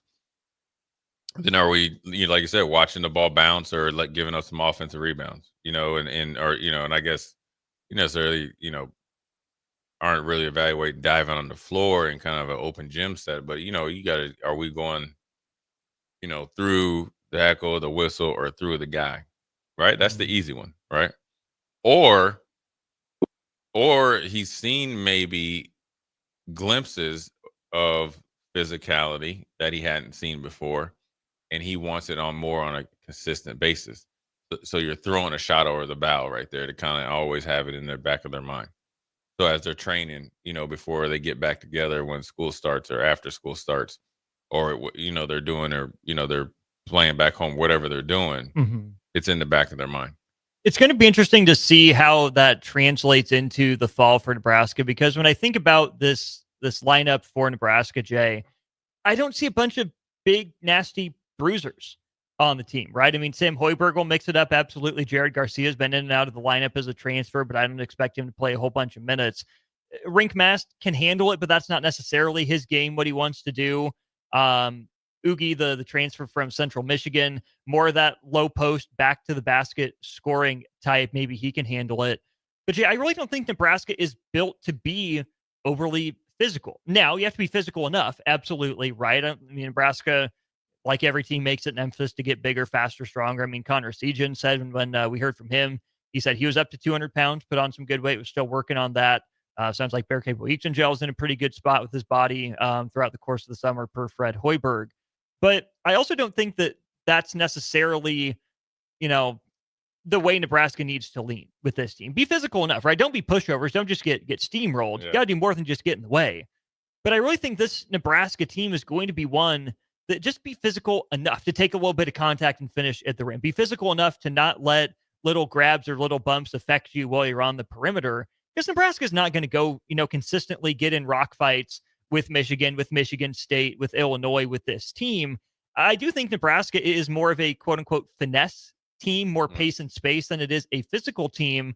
But you don't have to make, rock fights your identity as long as you commit to getting a body. As long as you're strong enough to not let a little jersey tug hold you back and throw off the offense's timing. I don't need to see Nebraska, focus on, getting downhill every possession just for the sake of saying, oh, we're physical, we're drawing contact at the rim. Obviously, that's great. But I think this Nebraska team, we'll get to in a minute here too, is a legitimately good shooting team. I think Kendall Blue is not necessarily a physical player. I think he's in that Bryce Williams mold where it's more smooth, more finesse. I think that's Rink's game being on the perimeter as a 7-footer. Clearly, Price Stanford, I think, fits in that boat. Bearcay has the body for it, but doesn't necessarily do it. Marcus Lawrence is more speed than power. I just don't see Nebraska as a power physical team in the traditional sense, and I think that's okay. Yeah. I mean, I think in football terms, you want to be portable. If you played in the old Pac-12, you want to be able to get in the shootout. I guess Big 12, back in the day, you want to be able to shoot out. Or you want to play in the old Big 10 before Urban Meyer came in. It's like 3 yards in a cloud of dust. Or you want to be a little bit of, mixed down in the ACC and the SEC as far as football analogies go. And then I think that you're completely right. Is that you want to build a roster that's not that you don't got a bunch of chumps, right? Or you can just, we're playing. You're not going to get punked. Michigan or Michigan State. Well, we're going to give up 30 offensive rebounds. I think what he's trying to do is get you to understand the physicality of the Big Ten that will allow the skill set that you just talked about for all those different players to come to light a lot more frequent and on a consistent basis. And you're 100% right. You don't want a little jersey tug to throw you off your game, or you're constantly looking at the refs and complaining about the physical nature of basketball, because you just like the Big Ten football, Big Ten basketball is extremely physical. So you got to find a way to work within those confines, or sometimes walk around it to get to the main goal, which is to win the games. There's an old saying, and sometimes AAU is like, to beat a better physically gifted team or a more physical team is that you got to have superior skill and superior intention with how you do things, right? You got to show up with the right intention every day in the practice and the games so you can build that superior skill. That means you have to be excellent with your reads. That means even when you're being excellent within your reads, you can't get knocked off your course. I call them secondary cuts, right? Back cuts, back cut fake, then you get open shots. That has nothing to do with being physical. That's being able to be physical enough to be able to get into a defender, read his leverage, reposition, or finish at the rim. And so I think that's where he's at. He just wants. I hope. Sometimes you see this. Doesn't matter what sport it is. You see it a couple times in practice, and then you don't see it for a little while. Then you want to see it, so you probably want to put it in the back of their minds. Like, okay, one thing that we need to get better at, and this might be something that where it's some things that as you review tape from last year, it pours over into this year because you have some players that came back. But then more importantly, refreshes your memory. When you say intention too, I think about, sneaky athleticism. I think it can be sneaky physical as well, right? How's Connor Seaton going to get open shots? By being a good screener. Don't go screen. Maybe I know that's what's called for, but get physical enough that you can set a good screen, free someone else up, right? They're not expecting you to set a good screen. Yeah. I would say the same thing for a Price Stanford, right? We know Sam Hoiberg has that reputation defensively of getting into your chest, but Jamarcus Lawrence, right? Be in a gap, be up in someone's chest, be in his jersey. That's a way you can be, quote unquote, surprisingly physical. And I think the best way, too, to your point, is, hey, just go get a body on someone, right? Even if you're not actually hitting them hard, you're not shouldering them, don't actually have to always, drop your butt, get low, drive to box out. If you're at least putting a forearm in a guy to say, hey, you're not just going to walk up to this rebound. You actually got to go through me a little bit every time, right? Hit it and then go get it. That's a way that, no, it's not a huge body blow. But it's a little something. Hey, we're here. You're not just going to steamroll us. Not just going to walk over us. Let's get to this from Fred Hoiberg. Where is Nebraska maybe better or worse right now than it was last season? Well, I think you compare numbers. I mean, we played the same defense last year, and when you look at the numbers where they are right now, it's a much higher shooting percentage. But listen, it doesn't matter until you get out in the fall, and can you make them when the lights turn on? I mean, that's going to be the true test of it. But we can only judge on what we've seen so far, and this team has been a group. And the other thing, they're unselfish. If there's an extra pass to make, they make it. And when you've got two, what we call lasers on the side of the floor, you got a Connor and a Price out there together, then it's a kind of a pick your poison who you're going to rotate to. Or last year, I think we had guys maybe you stunted and stayed home, with a Connor or with a shooter. So again, I when you have five guys that can knock down shots, it's a fun team to coach. There's a lot of options, a lot of things you can run out there. And then again, if the defense makes a mistake, hopefully you can make them pay. Where last year, sometimes if team made a mistake, we'd have a wide open shot and we'd throw it off the side of the backboard. So, and again, listen, you look at last year's team, we're missing a lot of what we lost. I mean, we missed Juwan, his intangibles, what he brought every day. Obviously, we missed Bryce, a guy that could just flat out go get you a bucket when you needed one. Raleigh had great size at the one before Raleigh got hurt. He was having a hell of a year. Andrew Morgan brought, a lot to that team. So we missed a lot of the guys, but I do think when you look overall, top to bottom with this group, we do have better shooting. And, again, there's some areas we're lacking. We're not as good, in some of the things that we did a year ago. But, I do think shooting is definitely something that we addressed. I think one of those areas, Jay, is going to be defense. And that's where I go back to where we started this conversation. Nebraska will probably be workable, manageable, passable on defense, but this isn't going to be the top 50 defense that I think Husker fans have gotten used to seeing the last couple of years, which I also think is more Fred Hoiberg style. They can lean into offense, find ways to get that flowing freely. I really think this Nebraska team has a chance to make its best defense be a good offense, put pressure on the other team to put the ball in the basket, unlike maybe Nebraska teams of the last couple of years. Yeah, I mean, I think it's, he said it, clear as day, is that he feels like all five guys can knock down shots. You can hear the excitement in his voice, and it's a fun team to coach because it allows him to do what he does best. You can draw up different sets, actions to get guys those shots that you want. And then when you got two really good 3-point shooters on the opposite ends of each other, opposite sides of the court of each other, it allows everybody in the middle of the lane or going downhill or mid-range being able to be more efficient. So defensively, I think that, they probably are going to really try to hone in to be a little bit more crisp on their rotations, right? And that's really just kind of starting over every year. I think they played really, really good defense. I think the year that they went to the tournament last year was good defense, not the same level. Now it's different.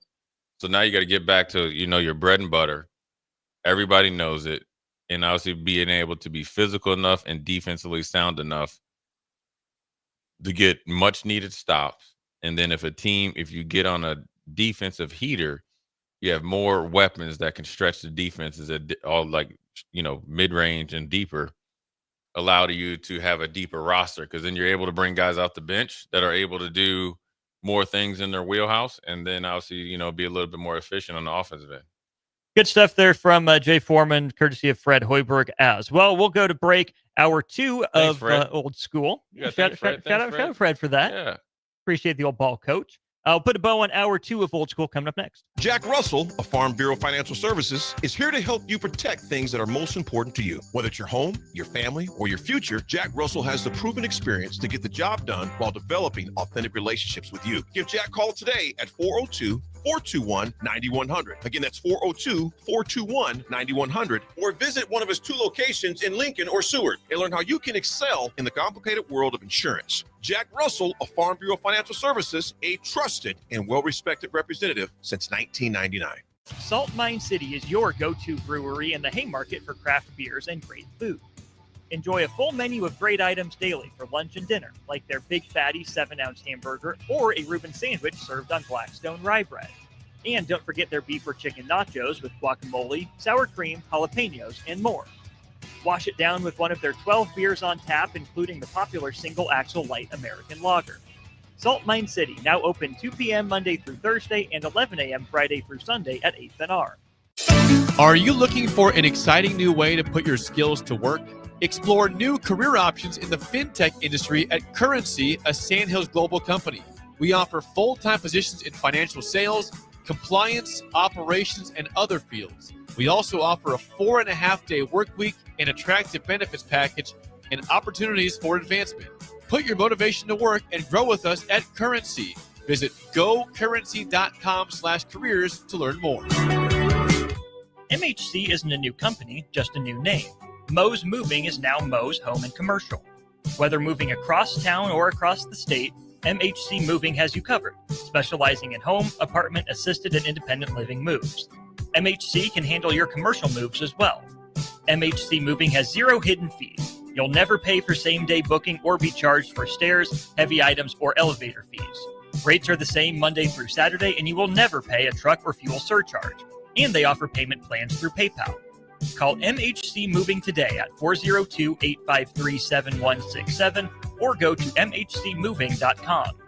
Hi, Sean Callahan here for Copple Chevrolet GMC. This month kicks off Copple's 50th anniversary sale. We're celebrating 50 years by offering an additional $500 discount to the next 100 customers that buy a new vehicle. This is in addition to the huge savings already in place. You can take an extra $500 off our discounted price, or we can cut you a check on the spot. Celebrate with savings and see why customers have trusted Copple since 1975. It's our way of saying thank you for all these years. Attention all Wings fans. Buffalo Wings and Rings has daily specials that will make you want to stop in on all days of the week. Kids eat free on Mondays, and on Tuesdays, enjoy 40% off boneless or traditional wings at a price that makes the whole family happy. And come back on Wednesdays for $1.39 chicken tenders all day long. Get to Wings and Rings today, 68th and O, or in Williamsburg Village. When opportunity knocks, you don't want to miss the call. Hamilton Business Technologies makes communication easy and efficient using customized technology, all while putting people first. Whether you're working from the office, at home, or on the go, Hamilton Business Technologies equips your business with the right tools for smooth, professional call handling. Hamilton Business Technologies. Real people, real technology solutions. Learn more at hamiltonisbusiness.com. In every office, there's two types of people. There are those who bring in bagels and those who eat the bagels that someone else brought in. Everybody likes the first person. Be that first person. Weekday mornings at 7:30, you have a chance to win a business box of bagels from Bagels & Joe. All you have to do is shut up, Sipple. 2 questions for you, 2 for Sip. Win, and the bagels are yours. Lose, well, you don't want to lose. You lost Monday. You lost Wednesday. You're a loser. Shut up, Sipple. Weekday mornings at 7:30, brought to you by Bagels & Joe. Back to old school with Foreman and Orman on 93.7 The Ticket and theticketfm.com.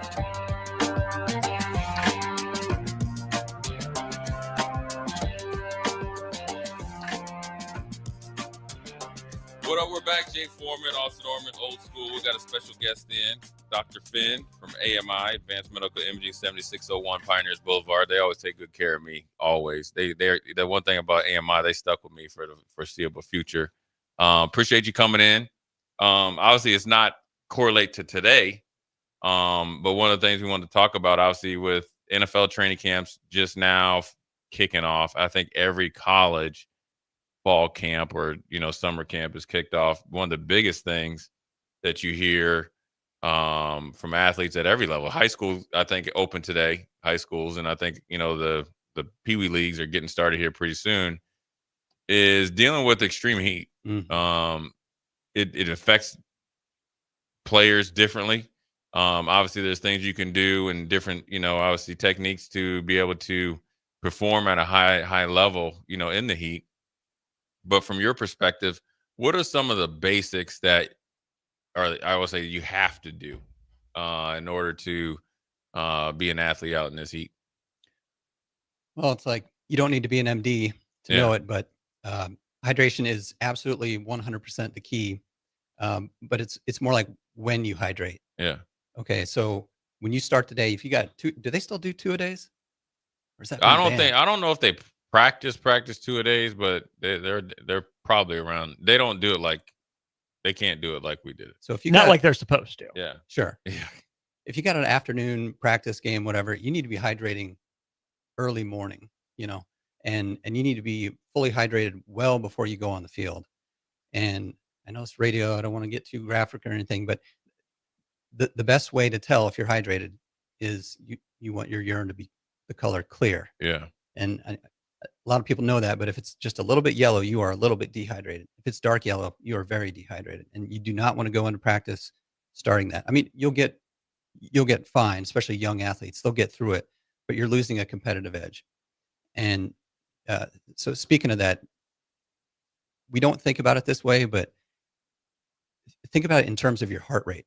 Right. Okay. So if we turn up the temperature of this room to 95 degrees, our heart rates are going to elevate. Right. It's from in the 60s to probably the 70s. If you get in a hot tub, it's going to go over 100 probably. The reason why that is because the 2 ways you can lose heat from your body is through sweat and also bringing blood closer to your skin. But that blood has to come from somewhere else, and it comes from your tissues, comes from the inner core of your body. Right. So now your heart has to pump harder to perfuse the muscles the same way. and that's where our heart rate increases. So a 20-year-old athlete has a maximum heart rate on average of about 200 beats per minute. So if you're, quote, wasting 15, 20 beats per minute on the heat, perfusing your skin, that's 20 beats per minute that you could have otherwise had going to your muscles. Right. And that's why marathons are usually ran in the spring and fall, to take the heat out of it. So, think about the non-athlete. You got a 70-year-old guy. A 70-year-old's maximum heart rate on average is going to be around 150, because every year you lose 1 beat per minute. Right. Okay. So 150 beats per minute for me, that's a light jog, and I can have a conversation at that pace. That's a maximum heart rate for somebody out mowing the yard in the heat, and that's why they feel those effects. And what they're going to feel like is the dizziness, the lightheadedness. You go inside, rest, cool down for 30 minutes, you're fine again. So that's important to think about for the athlete, is you're losing cardiac output when it's hot. So what do you do about it? Okay, so hydration. You want to start ahead of the curve. That can give you a competitive advantage to somebody who is not hydrated. But then, more interestingly, what do you use to hydrate? What's the most efficient? Water's just fine. It's gonna do just fine. But it's one of the rare marketing things that might be actually true. It is true. Sports drinks. Which ones though? Okay. Which ones are good? Which ones? Yeah, I got 2 questions. Which sports drinks are the best? But more importantly, let's just say we have a practice that starts I'll do it like in Houston, right? When we did 2-a-days. Our first practice on the field, 9 a.m. When should I start hydrating? When should Jay Foreman start to prepare hydration-wise for practice? At what point in the morning? Oh, the second you wake up. So like 5:30? I mean, second you wake up, you chug some water, but you want to be ahead of the curve there. But then when you're on the field, and you're losing sweat and you're losing fluid volume to your skin, you always want to be drinking. And they've figured that out. They're bringing trainers out every time out, Stop and practice and stuff. But back to the sports drinks, it's a really interesting question. So, Gatorade was started at University of Florida. What a sports drink is it's got a combination. It's the perfect combination of salt and sugar in the water. That they market it as electrolytes because it's a cool sounding word, but it's just potassium and sodium along with sugar. Now, the reason why that is, the salt content is the same exact salt content as your blood, and that allows it to enter your cells easier. I could go deep on that, but we'll just leave it at that. And the sugar is there for a reason too. It's not energy for your muscles for activity. There are proteins on every cell surface that act as a water pump to actively pump water in. Because most of the time, if you just drink regular water, that has to passively migrate into your cells, kind of like water going through a sponge. Right. It'll get there, but it's kind of slow. But if you add the fuel of sugar and the bright salt combination, there are protein pumps that actively push the water into the cell faster. We did an experiment in the physiology lab back 1,000 years ago when I was an undergrad, and a third of the class drank water, a third drank sports drink, and a third drank an extra salty water, like ocean water. And the clear winner was the sports drink to perfuse your body quicker. So the science is there and it works. But I will say this: you said which one? I think all of them are probably pretty good. But if you look on the shelf, you're going to see sugar-free, and you're going to see the regular, whatever that's called, high-calorie stuff. Yeah, it's like 0 G. They got the zero. If you're trying to hydrate yourself during extreme competitive activity, you want the real, the sugary stuff, right? The high-calorie stuff. You do not want the zero, because that's basically just water. There's no physiologic benefit unless you have that sugar to power those protein pumps to push the water in the cell. Right. Now, I wanted to ask you about, one of the things that we used to have when I was in Buffalo, or actually I used it every year afterward. My 8 other years, or the 9 years I always drank this, was Pedialyte. Yeah. Now, let me ask you about Pedialyte. But for me, and with Gatorade, at times I felt there was too much sugar. So I kind of did a 50-50 mix of probably about 3/4 of Pedialyte and water. Is Pedialyte good? Yeah. Now they have Gatorlyte. I know you've probably seen that. They got everything. Yeah. So is Pedialyte is just as good as, or just kind of whatever works for you? No, that's kind of, it's the same concept of having the same salt content as your blood. Right. So when that matches your blood, the water can freely diffuse. And if it's not salty at all, you're actually going to be pulling a little bit of water out of the cells for it to balance. Right. So it works. It's a hidden gem. And so is that what causes the cramping? Is that something totally different? In the heat. There you're talking about electrolyte deficiencies in general, because when you sweat, you lose salt. And you haven't That's replenished. part of it that you haven't replenished. And you need salt is the I don't know what the right word is. You need salt for your nerves to conduct that information. And one thing I wanted to ask you about, when once I think when you're a young athlete, you really don't listen. When high school, they don't. I mean, you could go talk to a high school team and just tell them what you just told all us, and they would be like, "Yeah, whatever. He doesn't know what he's talking about." But I think when I've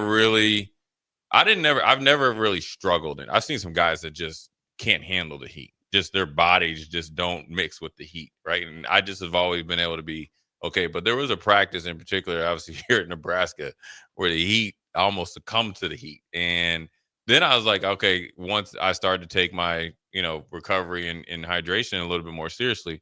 But the best thing I think I came out of it was mentally, I felt like I was I had more clarity. I had more spunk. I was, more focused. Is there any correlation between that? Because I just felt amazing once I was like, okay, I felt when I was really down versus when I was hydrated now. And that was always like my checkpoint. I mean, 100%. Obviously we had, in the urinal, they had the graph or, the color. So you're a good teammate if you're up here, you're a bad teammate if you're down here, graph. Listen, Oh, yeah. I know Matt Rule talked about it. It's been there forever. And you know what? We've had team meetings at the pros about it as well. And they will call you out. And they do it based on how much weight, you weigh in before practice, you weigh in after practice.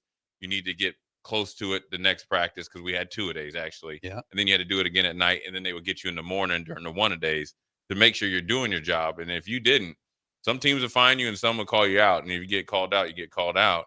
But I wanted to ask you about for me now, granted, we're going into a game where your senses, my senses were heightened, and, pretty keyed up.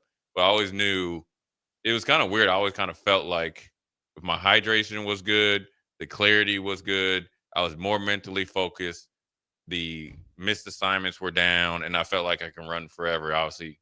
Yep. With all that other stuff you just said, is that the mental part? Is part of it as well? 100%. And let's go back to that 70-year-old mow in the yard who gets dizzy and lightheaded.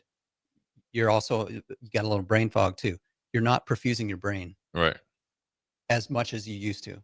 It needs a lot of blood and glucose for it to work properly. You drop that down, you will notice a difference. Right. And it's all about blood pressure when you get into that situation.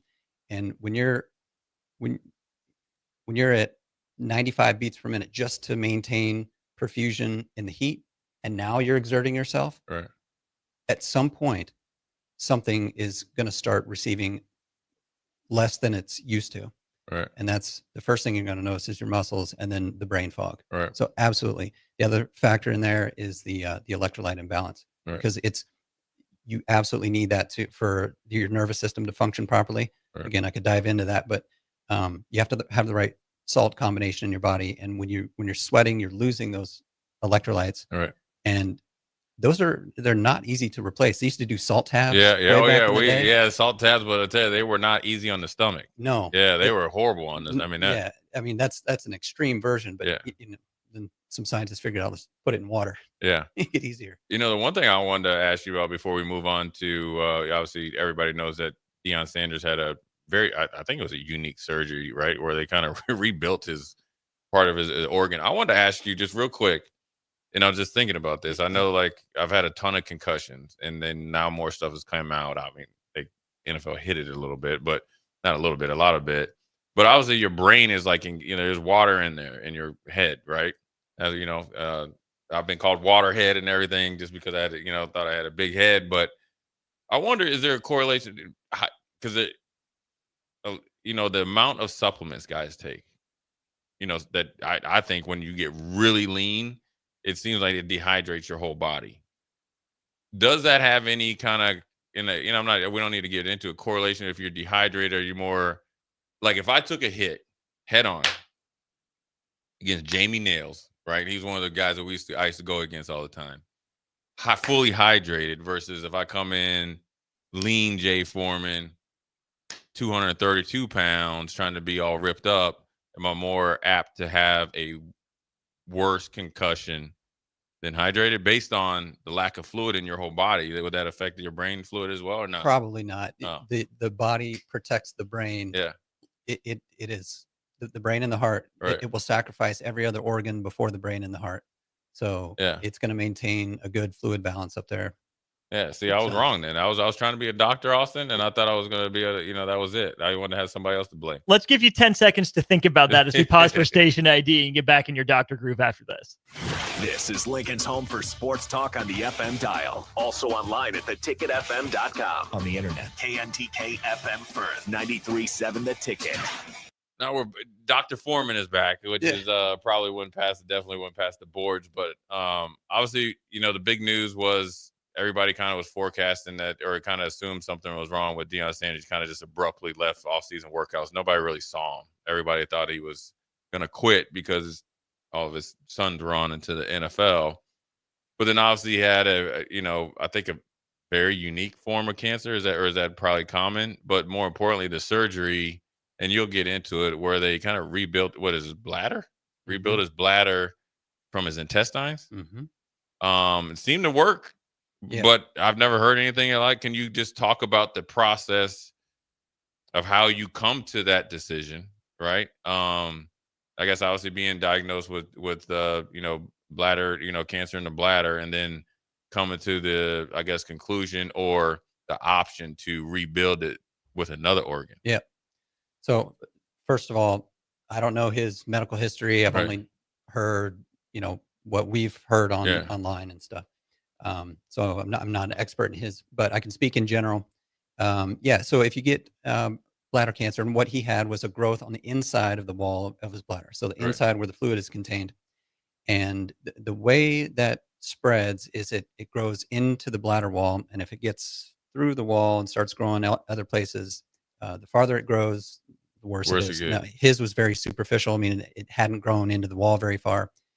And so we had two choices. One choice you can do is you can undergo chemotherapy. Part of that is, they put the chemotherapy directly in the bladder, and it kills what it's contacting. Right. And that does a really good job. And the results are great, but it's not a for sure thing. You can always have this, just a small remnant that could come back and spread elsewhere. But the one thing you can do, if you want to be extreme, and we all know he is you can just take the bladder out. Okay. And that's a cure. So, because they knew through the biopsy that it hadn't spread, far enough into the wall for it to spread to other places of the body. So if you take it out, this is going to be a cure. And this is, I've always had some respect for this guy, but it's growing by the day. Because he chose the extreme option. He's like, I don't want to deal with this ever again. Okay. So let's take it out. So what they do, they remove the bladder, and then they take a small section of intestine, seal up both ends, and then they attach all the tubes that used to go there. Okay, and so that's gonna be the new vessel, for when you gotta go. Yeah. And he's made a joke about it, how he might need a portable restroom on the sideline, because you're not able to regulate it like you could with your native bladder, because there's no muscle to squeeze, and so thankfully he's cured of it, but he's going to have some lifestyle changes. Right. And man, I think if I was faced with that, wouldn't that be time to just relax and maybe watch some football from the couch instead of the sidelines and just take it easy for a while? But man, he just goes at it. And I know from how I can relate to his mental toughness, because I can relate to the medical side of things, but now I think about all the physical, athletic things that he probably had to go through that I just can't relate Right. to. And wow, what a champ. Yeah, I mean, I think it's sometimes you have to go back and to what and probably from an athlete standpoint, you just want to either black or white and you win or you lose, right? So you Mhm. want to be able to win and just kind of go through, I guess, temporary discomfort or whatever for ultimate goal. And so he's had some. He's had the issues with his toes, and that was byproduct of, I think, being misdiagnosed in the NFL. I think it's like a turf toe turned into a thing where I think he has only 8 toes now. They make a joke about it. I will tell you this though. I think my dad's a diabetic, had some issues, a year or two ago, and it came down to kind of, what on the pot or whatever, and he chose the extreme one, which is they kind of did like a bone graft, so they only had to cut out a little bit, so they didn't have to do the extreme, which is that, but it was very, very painful, very, very time, and it is a lifestyle change, but you're willing to do that. And he's doing pretty good now. And so I think it's more of a football mentality where you're able, and you've been through a lot physically. So you think you've been able to mentally push through some things that normal people don't. But it's a very unique. I wanted to get your perspective on it because I never knew that was an option, and obviously it's good for him that he had that option, so he doesn't have to have the same decision coming in the future. Mm-hmm. Another thing I wanted to ask you about before we let you go is when you look at the NFL right now in training camp, right? And obviously, these guys are in phenomenal shape. I mean, I don't think there's any NFL players that are, when I'm talking about the top guys or anybody really comes in to Arizona or wherever they have training camp out of shape. What is it about the training camp? Is it the heat, the volume of reps to where, especially the guys, the skill position guys, is, and even we've seen it with Dylan Gabriel. He's a quarterback for Cleveland. Hamstring soreness. Where does that come from? Is that a byproduct of another part of the body? Maybe a weakness in, you got the quad ham ratio, or is it an overuse? And not you can't replicate this type of use in your off-season workouts. More of the latter. Yeah. Coach Rule actually at his first press conference of the season, he mentioned something. He said, we're not going, I think, full speed or something for the first few practices, because he says the majority of the injuries happen in the first 7 days. And I didn't really grasp that. But now I do, to this exact question. So all those NFL athletes, all these college athletes, they're all strong. The physical fitness is there. But specifically to the hamstrings, there are parts of the motion when you're running that put it at its weakest moment. And that is when let's bring it back to Dion. Like, imagine somebody who's high stepping with your leg fully out in front of you, that the hamstring is stretched to its maximum. That's also its weakest point. And so imagine in your head somebody who's running, you got 1 foot in the air behind you and 1 foot is reaching for the front of you. And at some point, that front foot has to come back, hit the ground, and push you forward, right? It's at that point when your foot is out in front of you, when the hamstring is stretched to its maximum, and then you're putting maximum stress upon it. And it's really hard to train it, actually. Right. Doing squats will strengthen your legs, front and back, but not at that part of the motion of the joint. Okay. So there are, what is it? Nordic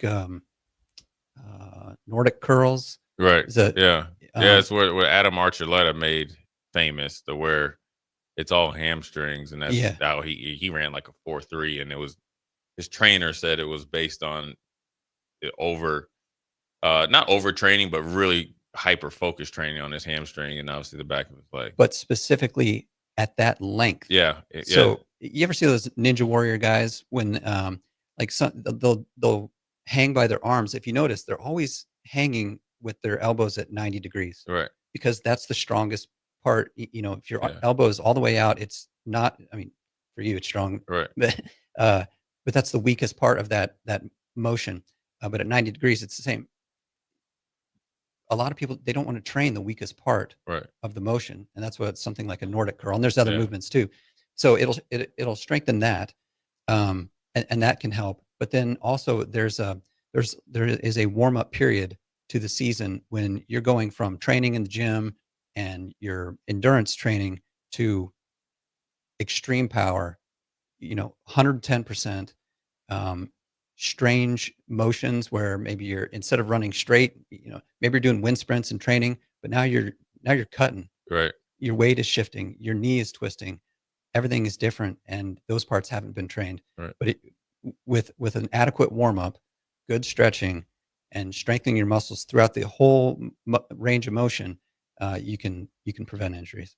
Yeah, I remember I had a trainer back home. His name was Teddy Johnson. And he was like, "Look, as your season goes, we had a target weight in between.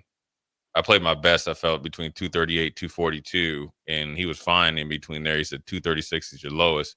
He said, I don't mind 236 because he's like, your football muscles and your fibers will take over from there, and that's where your strength will come from.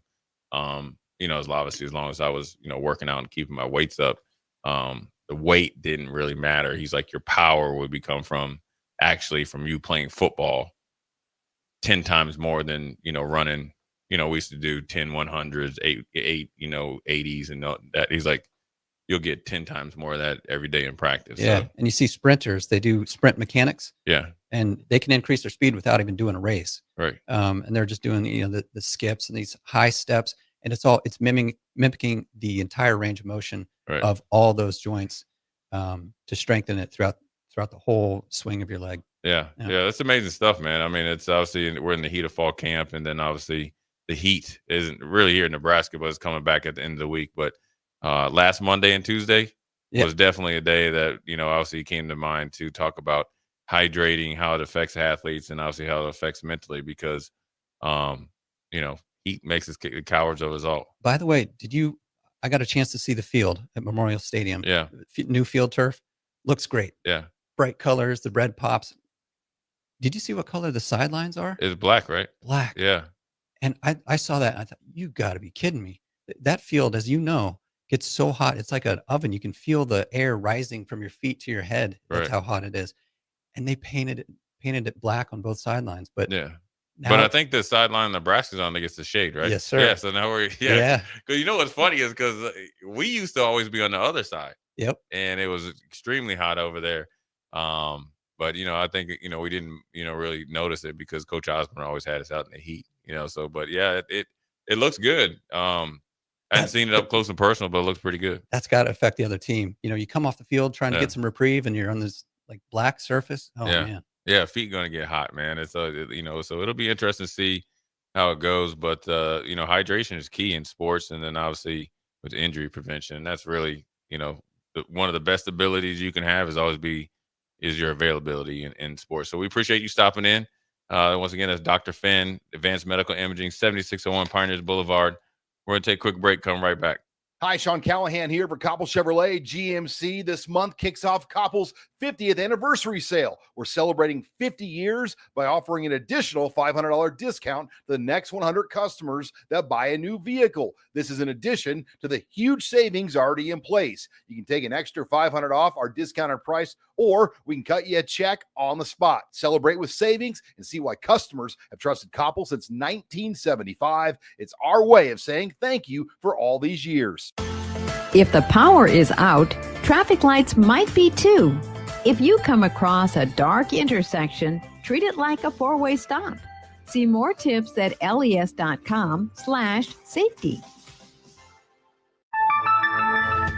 When opportunity knocks, you don't want to miss the call. Hamilton Business Technologies makes communication easy and efficient using customized technology, all while putting people first. Whether you're working from the office, at home, or on the go, Hamilton Business Technologies equips your business with the right tools for smooth, professional call handling. Hamilton Business Technologies. Real people, real technology solutions. Learn more at hamiltonisbusiness.com.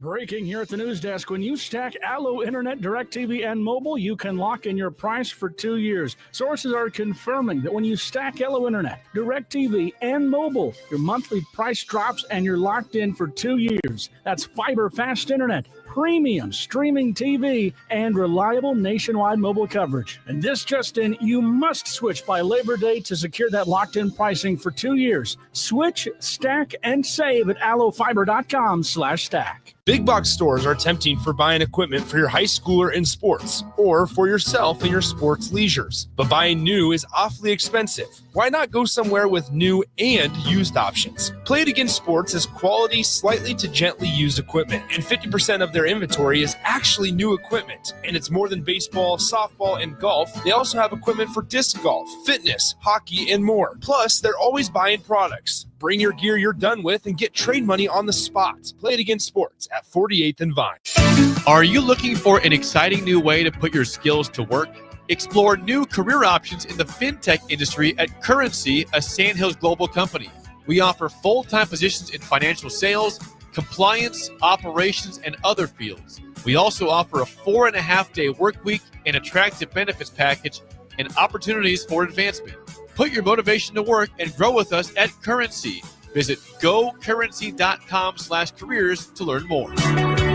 Attention all Wings fans. Buffalo Wings and Rings has daily specials that will make you want to stop in on all days of the week. Kids eat free on Mondays, and on Tuesdays, enjoy 40% off boneless or traditional wings at a price that makes the whole family happy. And come back on Wednesdays for $1.39 chicken tenders all day long. Get to Wings and Rings today, 68th and O, or in Williamsburg Village. At Schwezo Construction, safety isn't just a policy, it's a promise. Build with us. Work safe, go home proud. We're hiring skilled craftsmen, laborers, concrete workers, and steel erectors who value quality work and a team that has your back, on and off the job site. If you're ready to be part of a company where your safety and success come first, visit Schwezo.com. That's SCHWISOW.com and apply today. Schwezo Construction, 40 years strong and still building the future. Nebraska football opens their season on Thursday, August 28th in Kansas City, and you can be a part of the best pregame tailgate party with Blur Events, live from Kauffman Stadium, home of the Royals. Doors open 4 hours before kickoff with a live DJ promoting interactive competitions and giveaways, tailgate games like cornhole, flip cup, and beer pong, access to ballpark concessions, and available air conditioning. Book your tickets today at blurevents.com/Kansas City and hang with 93.7 The Ticket on the scene prior to Nebraska versus Cincinnati on August 28th. Back to old school with Foreman and Orman on 93.7 The Ticket and theticketfm.com.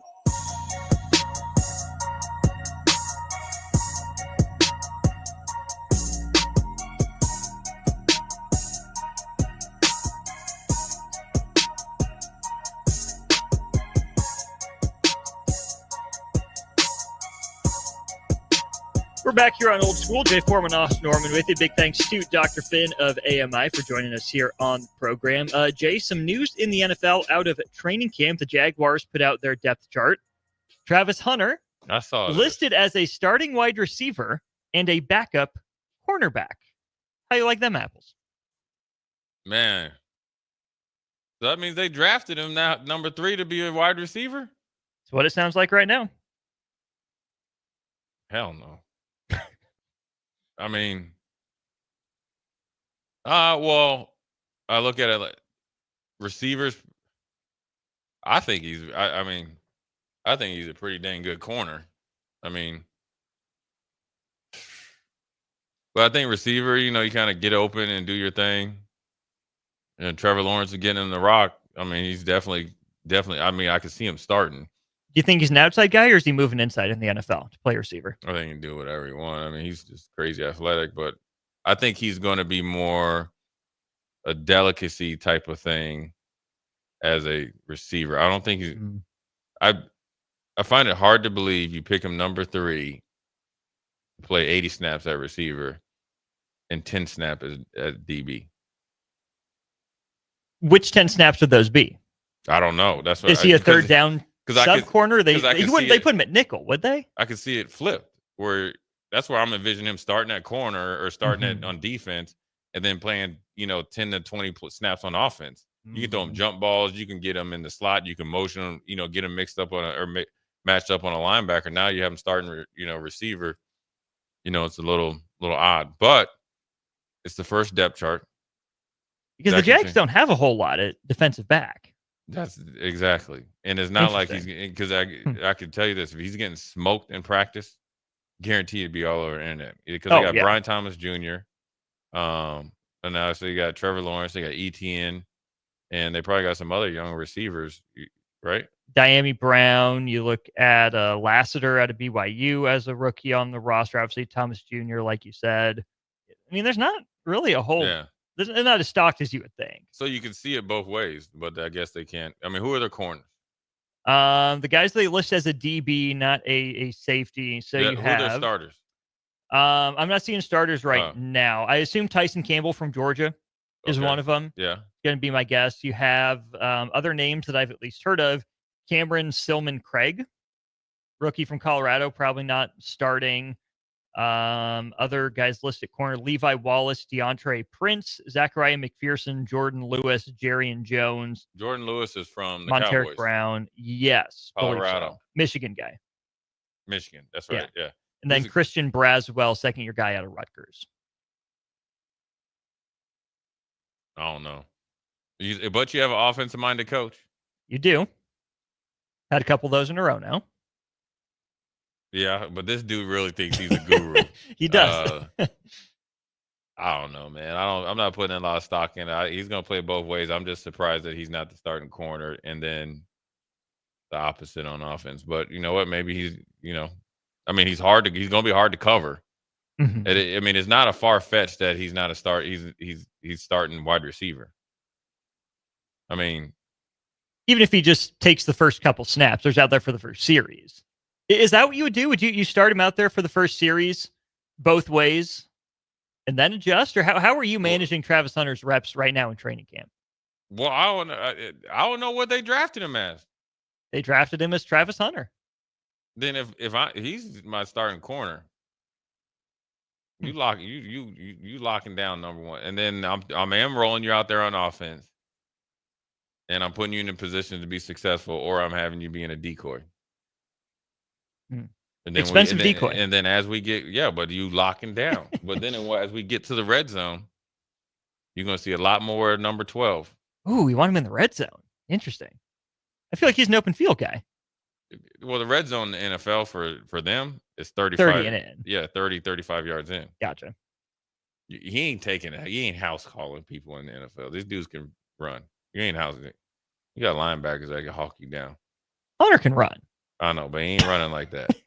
This isn't you against Austin Norman. Cincinnati, and you just going to 80. Shake one dude, hit the sideline, strike up the band. The guys will come over. There's DBs that would nothing else than to run you down. That's their moment to go viral. Eric Dickerson got ran down once. No way. Yeah. How about that? More than once. Darryl Green and another guy once. Was that just coasting? No, Darryl Green might have been one of the fastest guys ever to play. Yeah. Still less shame in that. Yeah.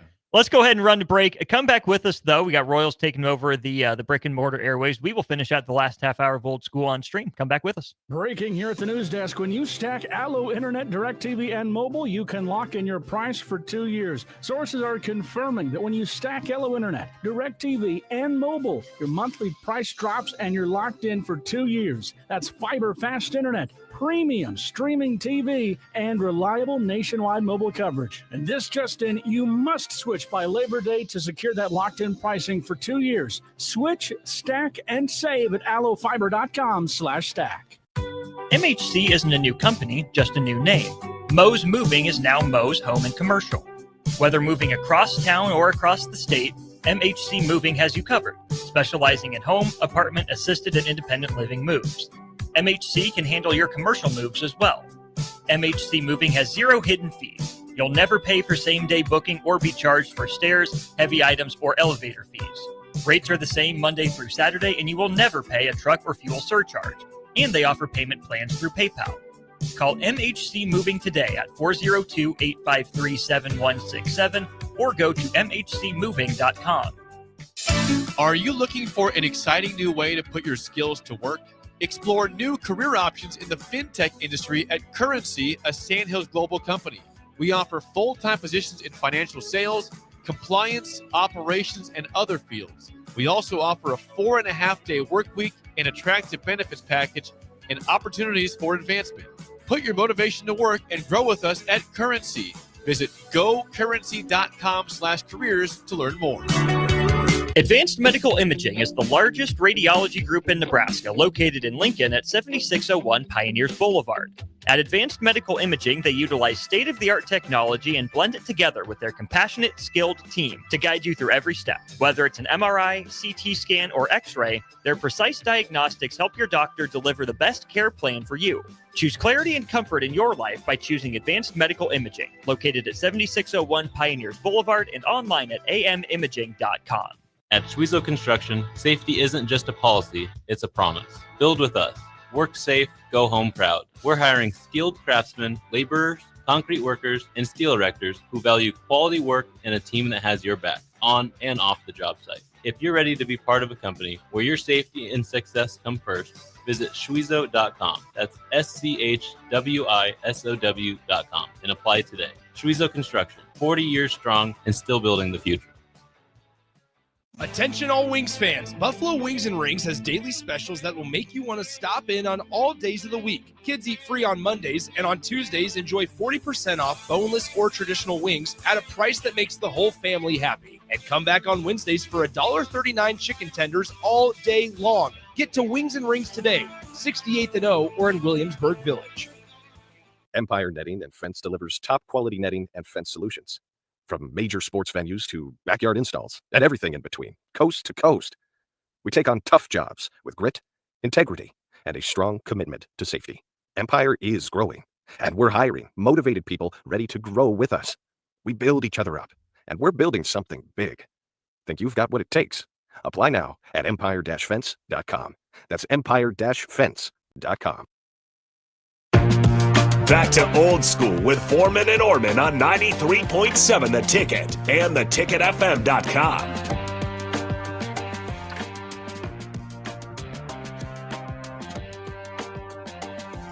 Yes, sir. We're back. Jay Foreman, Austin Orman, old school. We are on the stream with the gleam, like my man Marty Schottenheimer used to say.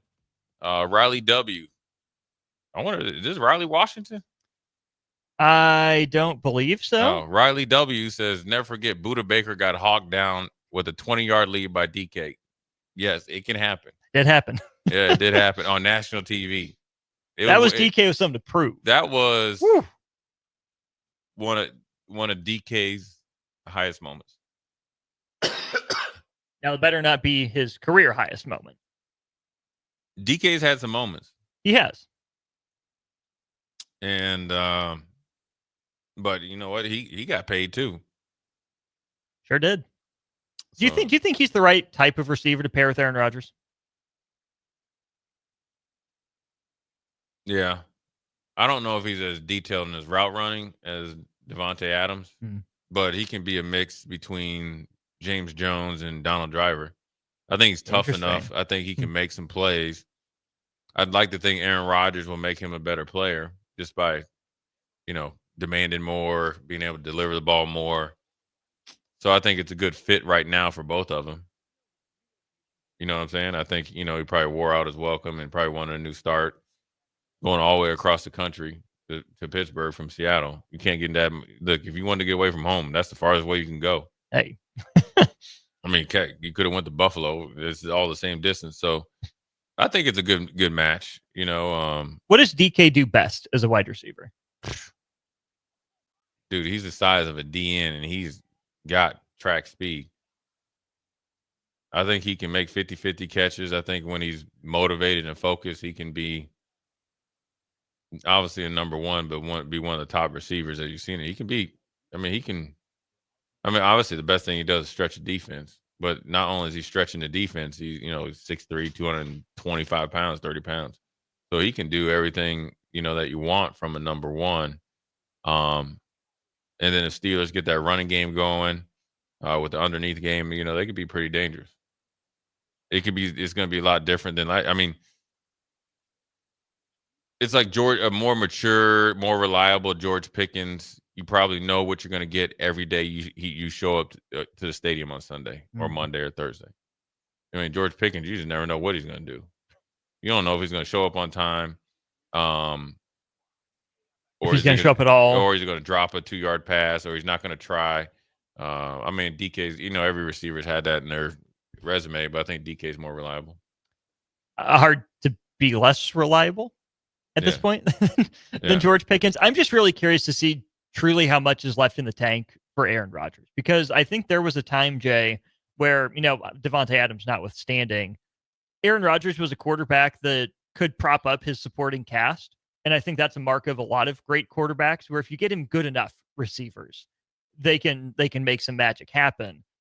I'm not sure how much of that ability Aaron Rodgers has left. And it seems to me like maybe it's just the Jets of it all, but it seems to me like we're at a spot with Aaron Rodgers where he almost needs more propping up for him in terms of scheme and guys to do more of the work after the catch than it will be on a consistent basis, at least Aaron Rodgers throwing guys open, placing the ball perfectly all the time. That's where you run into trouble. You saw that a little bit towards the end of the career with Brett Favre, or, you keep replaying, the Brett Favre of old, the Super Bowl championship, Brett Favre, the off-schedule plays, falling down, throwing them, all that, the face-to-face, jarring back and forth, Warren Sapp. And then obviously he had some good moments with the Jets and with the Vikings. But, his last year with Minnesota was definitely not what he'd like it to be. I think Aaron Rodgers has more in the tank than Brett Favre did. It's just more of how mentally focused he is and how everybody else around them, performs. I think they have a good mix. And when you look at their skill set guys, Jaylen Warren, Caleb Johnson, right? I like that. Yeah, just assume that, Caleb Johnson is going to handle his business as a rookie. DK and Robert Woods and Calvin Austin. There's 3 different type of body types and 3 different types of skill sets. Backing them up, Scotty Miller, who's kind of like, your slot guy, right? Mm-hmm. And then you have Roman Wilson. We saw him up close and personal. So you got 5 guys there. And the biggest guy, I think, is Robert Woods. He's going to help out in the run game, but then also he's that opposite of DK. Still a big enough receiver, possession receiver, will probably, besides Pat Freiermuth, be, Aaron Rodgers' kind of emergency outlet. And then, and also more importantly, Jaylen Warren, and I think on the sneak, Caleb Johnson both can catch out of the backfield. So then and then let's not forget Connor Hayward, who's kind of a do it all. And so I think, and you're right, Aaron Rodgers will not be able to take, like back in the day, Aaron Rodgers could take Lance McCutcheon, Brandon Johnson, Kenneth Gainwell, or not Kenneth Gainwell, but Brandon Johnson, Lance McCutcheon, Rock Taylor, and start as the starting receivers. And one of them would have got 1,000. The other one would have had a 600. The other one had like 300 or 400. You're like, man, this dude can make anybody good. He's gotten a lot of guys paid, but he's not at that position right now, or his skill set. You just look, he's been in the league for a while. Now he has to surround himself with what? A really good offensive line, and this is what the Steelers have supposedly drafted towards and developed towards. A good running game, a really reliable tight end, a big time receiver, and then obviously complementary pieces. And then you're just going to really, really focus on and hope that Aaron Rodgers mentally is in a better space with the Pittsburgh Steelers, Mike Tomlin, and the locker room. It seems like that's a decent bet to make with a guy like Mike Tomlin, who seems to get the most out of most of his guys, seems to have a pretty good pulse there on the locker room. But man, Jay, I'm just talking myself into 9-8 or 10-7 again for Pittsburgh, which is not a knock, right? That's fringy playoff team. But do you think that what Pittsburgh has can consistently keep up with Baltimore? I don't. I like Pittsburgh a little bit more than I like Cincinnati, because I think there's a little more balance there. You like them better than Cleveland? I do like them better than Cleveland. I'll tell you that much. Well, but do I like Pittsburgh more than the Chargers? I don't know. Do I like them more than the Broncos? I'm not sure. You sure about that? What does New England look like in year 1 under Vrabel? Can they be sneaky and get into that don't conversation? Even mention Buffalo, because you know what Buffalo. Well, I was taking out the division leaders. Well, Buffalo going to give them a little bit of business on November 30th at 3:30. Well, yeah, but I'm not worried about that. I don't have questions about I'm just Buffalo. letting you know what Buffalo's going to do. Well, I thank you. I appreciate your information, Jay. I'm just saying in terms of the wild card, I could see Pittsburgh, getting in there. I don't know how much I trust Pittsburgh compared to some of those other teams in the AFC. So it feels to me like Pittsburgh's fighting for that 2-7 matchup again. Yeah, I mean, that's where they're at right now. I think it all depends on Aaron Rodgers and then the system or concept of the offense and how it either complements or works alongside the defense. Mhm. So, and that's going to be a process through the first 5 or 6 games. But let's look at the schedule real quick before we start talking about my man from Cook from Buffalo that's doing a little bit of a stay-in holdout. Hold in. Yeah, hold in. It's smart. Look, you get to watch Netflix, chill, get some good food. No fines. Lift a little weight, get out there, warm up a little bit. Just wait to get the. See ya. Yeah, see you. I ain't got no curfew either. Okay, this Pittsburgh starts 1-0 at New York. I think that's going to be a tougher game, but I think Pittsburgh finds a way to win. Defense travels. Seattle at the crib. DK Metcalf Bowl. Okay, they're 2-0. At New England. I don't think they're there. I don't think New England's. I think New England. Not yet. I think New England would be significantly better. They're not there yet. Okay, so that's 3-0. Okay, then you play Minnesota at the crib, prime time. Rookie quarterback.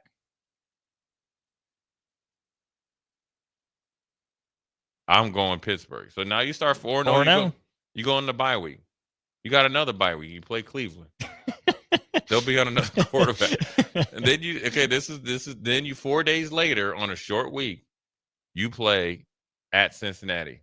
Intense rivalry game. And where you're going to have to score points now. Because you know getting off the bus, even though the Pittsburgh Steelers have a defense, you know Joe Burrow and the boys are going to score points. I lean Cincy in that one. Okay, so now who does Cincy play before that? That's the real question. What you said that was week 6? Will be their week 6 game. They play Pittsburgh week 7. So Cincy will be coming off of a game at the Packers a week after hosting the Lions, a week after going to the Broncos. They'll be beat up. Well, then, okay, let's get Cincy. Their backs against the wall. They win that game at the crib. Still 5-1. 5-1. You got Green Bay at home. Aaron Rodgers, bowl number 2 against Jordan Love, guy he ain't want to help. I think Green Bay's a better team than Pittsburgh. At home? I like Green Bay a little more. Do you believe in Green Bay's offense? I do. I think that's Do you believe in Jordan Love? I think he's good enough. Is he top 10 good? No, but I think he's solid. It's a coin flip game. Yeah. Oh, let's go 5-2. Indianapolis. Pittsburgh takes that L. Yeah. No. Pittsburgh takes that L. Pittsburgh loses to Indianapolis at home? Yeah, they do. No. Yeah, they do. The Colts finally got off the 6-2. Pittsburgh curse. That's not in the last year. Come on now. Yeah, no, Colts got that one in the back. No way. Mark it down. 6-2. Now they go all the way out to your Los Angeles Superchargers. That's probably an L just because it's a long flight. Travel. Then they come home again, mad as all you know what, and they got Cincinnati. That's a dub at home. They're going to defend the turf. Okay. They're going to bring Leota Flowers back. It said, listen, Leota Flowers said, I'll bet my $400,000 house that Cincinnati ain't going to beat us. And he wanted to. And then they go to Chicago. Bears are starting to concern me in a bad way. Yeah. It's not looking good for them. And that that defense is going to be all over Caleb Williams. Yeah. And the shifting and stuff ain't going to work. TJ Watt says, hello. Yeah. And they got a ton of pass rushers too. Yeah. And then they got Buffalo at home. They play against Cyborg. Take the Bills in that one. Then they go to Baltimore. That's Baltimore. They play Miami. You know, that's a dub. That's a dub. At Detroit. This is going to be the diff. I think their season rides on where they're at, you know, the 2-7, where they get in at. Because if they beat Detroit, you got to think they're going to beat Cleveland. Mm-hmm. And then Baltimore, like they got to be a flex game. Winner take all. Yeah. And they got Baltimore at home. And you know who really on the So sneak, are you saying 12-5? Hold on. You know who on the sneak owns Baltimore? Pittsburgh. Yeah. Yeah. At home? They have not made life easy for Lamar Jackson. With an offense? With more of an offense. I still think they're shooting for just be average. Okay, but an average offense Pittsburgh and a borderline top 10 defense. Pittsburgh at Detroit. Are they giving the flying Nick Sanders an early Christmas present, which is a big L. They're not. I think Detroit's still, especially by that point in the year, I think they'll figure out some early season rockiness. I got the Lions in that one. So what would their record be? They'll be 6. You got them in like 12-5 territory. Yeah. Woo! Yeah. They're playing a third place schedule? Uh-huh. Yeesh. Or do they a second place schedule? Because they finished ahead of the Bengals last year, didn't they? Yeah. Second place schedule. 12-5 is too rich for my blood. I think there's another game in there too that they drop at home. Because you're giving them the Indianapolis win. I'm not. Okay. I really don't see them losing to Cincy, but I'm just being they'll split that series. Yeah. However that works out. They definitely I can see them going out there and beating the Chargers. On the table. Yeah, you can talk me into it. Pittsburgh fans that want to get out of the cold. Pittsburgh fans are like Raiders fans. They everywhere. They in like Idaho. You just find people like, I always grew up a Pittsburgh Steeler fan. You're from Idaho. You're in Idaho. Yeah, but they're everywhere. Blue collar is as blue collar does. I don't know, man. I just think if there's a year that Mike Tomlin can resurrect himself and stay in Pittsburgh for another 20 years, this is it. Because if not, Terry Bradshaw going to be calling for his job. But will it be because of Aaron Rodgers? Will Aaron Rodgers make the difference? I mean, is he enough, right? Does he have enough in the tank to make that a respectable offense again? Really, that's the question. So. I need to talk myself into it. Okay, here, Lou, let's talk yourself into this. Okay. Politician me, Jay. Okay. Just close your eyes right now. And Anthony Richardson threw for 3,900 yards, 28 TDs, and 11 interceptions. As an NFL quarterback? Yep. Okay. How much better would you think the Colts would be this year if he replicated those stats? I think that the Colts would win the AFC South. Probably, maybe tight with Houston. Yeah. I just trust Houston more. But their defense and him throwing for that many yards, Colts win the AFC South in a landslide. That means then Jonathan Taylor is probably rushing for 2,000. So then therefore, if you put those stats with Aaron in Pittsburgh, I just don't think Aaron's got 3,900 left in that arm. He just did it last year. That's nuts to think about. What? I believe you, but that's crazy. I'm reading it right here. I'm reading it right here. That is such a problem. Aaron, 41 years old, 6'2", 223 pounds. Threw for 3,900 last year? Yeah. 3,900 yards, 28 TDs, Jeez, 11 man. picks. I mean, give the man a break.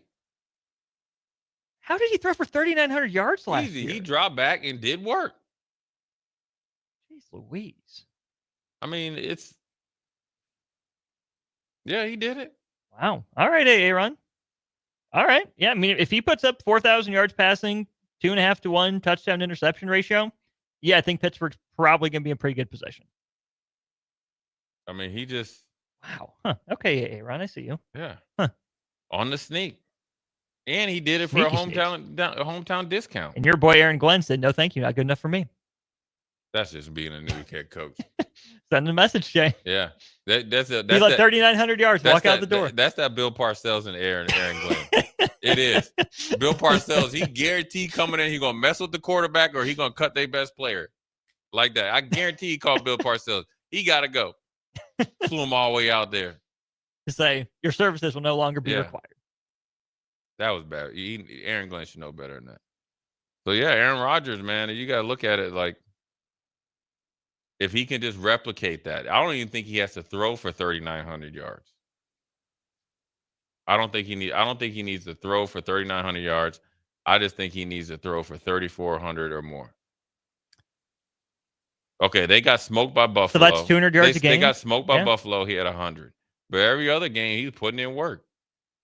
He ended the season at San Francisco. He only had 167. In a win against Tennessee, efficient, 176, 281, 225, 244, 294, 276, 233, 200, 184, 185, 339, 289, 256. Started the season off with a win against the Jake Sorensen Dolphins, 274 yards, 4 touchdowns, and interception. That is more impressive than I would have given him credit for, clearly, and I'm willing to eat my words, but that just feels like a product of like the Jets were so bad they were trailing so much on the throw. Probably, but they weren't.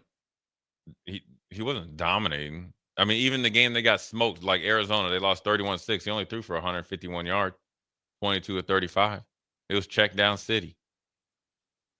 In a 1-point loss to your Colts, he went 20. See, that's what I'm talking about, Jay. The Colts broke the curse. They own Pittsburgh now. One game, all it takes, switch flipped. The only game, there was no games that where he threw a whole bunch of yards, like empty yards. Like all of them were close games. Except for when he played at Pittsburgh, he threw for 276 yards. And they lost by 22 points. That's a blowout. That is blowout. Yeah. Well, what do you consider a blowout in the NFL? Like anything more than 2 possessions? No, because 2 possessions, 10 points. If it's 17 or more, you got rock. Now, if you get a late 17, a late dagger in the heart or something like that, Pick 6 and you're trailing. But if they just holding steady, like 13, 14, 17 points or 17 or more, you get blown out. I mean, that's a blowout. Is that your opinion, or is that the vibe in the NFL locker room? That's in the locker room. And then when we played on Halloween night against San Francisco 49ers, I swear they were moving in warp speed. Different dimension. Hey, Greg Williams we had a full padded practice. We left like Wednesday. I know we had full padded practice Tuesday, and we had a half pad Wednesday morning. When I tell you, Garrison Hurst, Terrell Owens, even J.J. Stokes, they had the dude.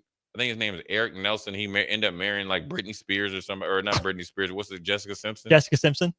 Them dudes. Listen, with Big Ray Brown, Derek Deese, them dudes were just housing us. That was the time Terrell Owens grabbed the cheerleaders' pom poms and was doing the Michael Jackson Thriller dance in the end zone. Every time I turned around, it was a touchdown. Doing a lot of turning around. Oh, they were killing us, man. And they were running. They were running out of 2-back sets. They were running, kind of like a sweep to the, to the slot side. So it's no different than what we pulled up with in the Hall of Fame game. And Garrison, I mean, you tackle. I remember one time I made a play from the other side of the field. Did some look up 2nd and 8 or 2nd and 2. Garrison heard 8 yards. And I was hauling tail over there. 8-yard stop. Yeah, they worked out on us. You pulled that game up too, didn't you? No, I was just looking up Eric Johnson was the tight end. Did he marry Jessica Simpson? Yep. Yeah. From Yale. He was the one. He used to spike the ball, like, and try to throw it through the ground. He had like Gronk style? Yeah, he did kind of like the first like thunder spike. What's your what would have been your go-to celebration? If I scored a touchdown? Besides throwing the ball into the stands. Oh, I probably would have did the percolator or something in the end zone. Heck yeah. Yeah. So I mean, if Aaron Rodgers does his thing, they'll be all right. Higher ceiling, Pittsburgh or Cincinnati? Pittsburgh with an average offense or Cincinnati with an average defense is really the question. Oh, then Cincinnati. Oh, here it is. I'm going to pick this up. I know we'll be short next. They beat us 35-0. Oh, that's a double blowout. 30. Listen. 1 yard, 23-yard touchdown pass, 17-yard touchdown pass, 3-yard rushing, and then they had a 13-yard rushing touchdown. 35-0. Listen, let's look at this box score. Okay.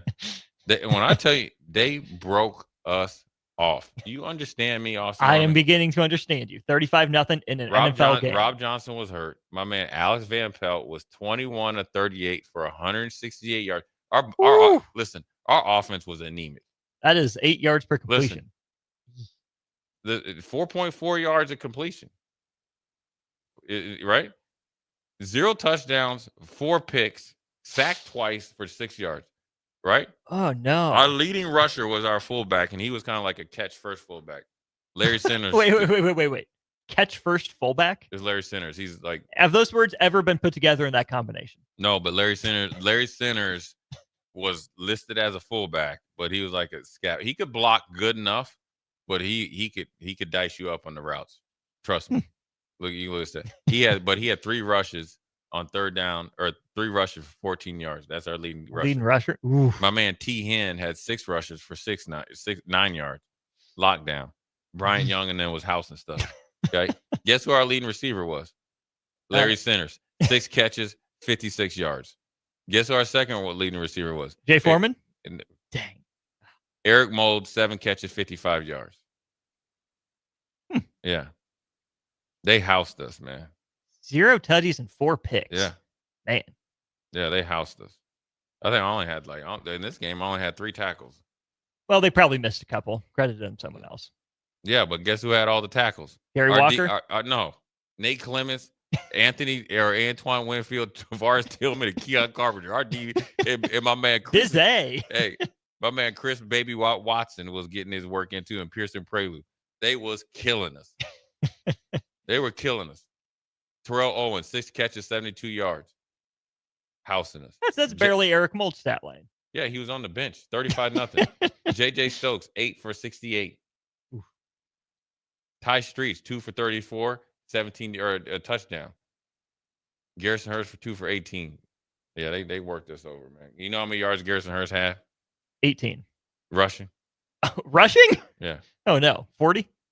No, 125 yards rush. Listen, I'm telling you, when we had to look over there, like out there, when we were running that penny package or whatever it was, I wasn't in there. They were just working us out. Greg, Triple G, it ain't working, my man. Yeah. Try nickel, try dime. 35. That was the longest flight ever. Longest flight ever.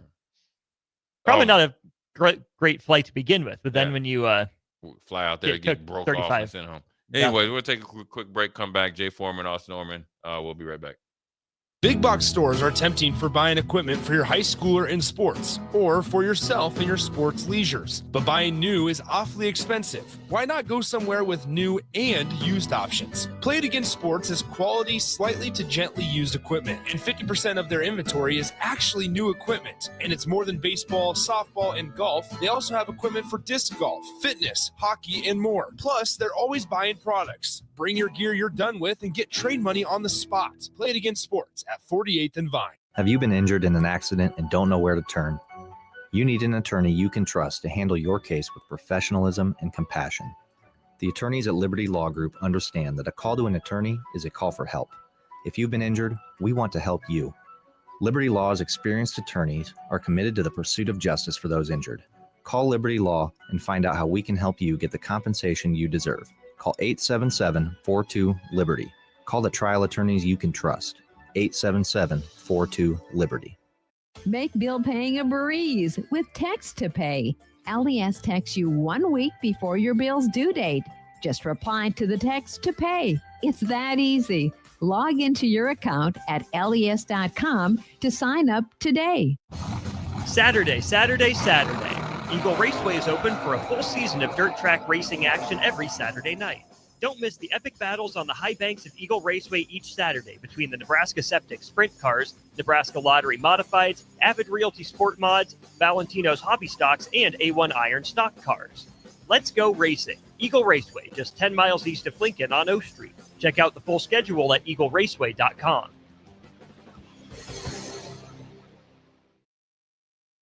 Back to old school with Foreman and Orman on 93.7 The Ticket and theticketfm.com.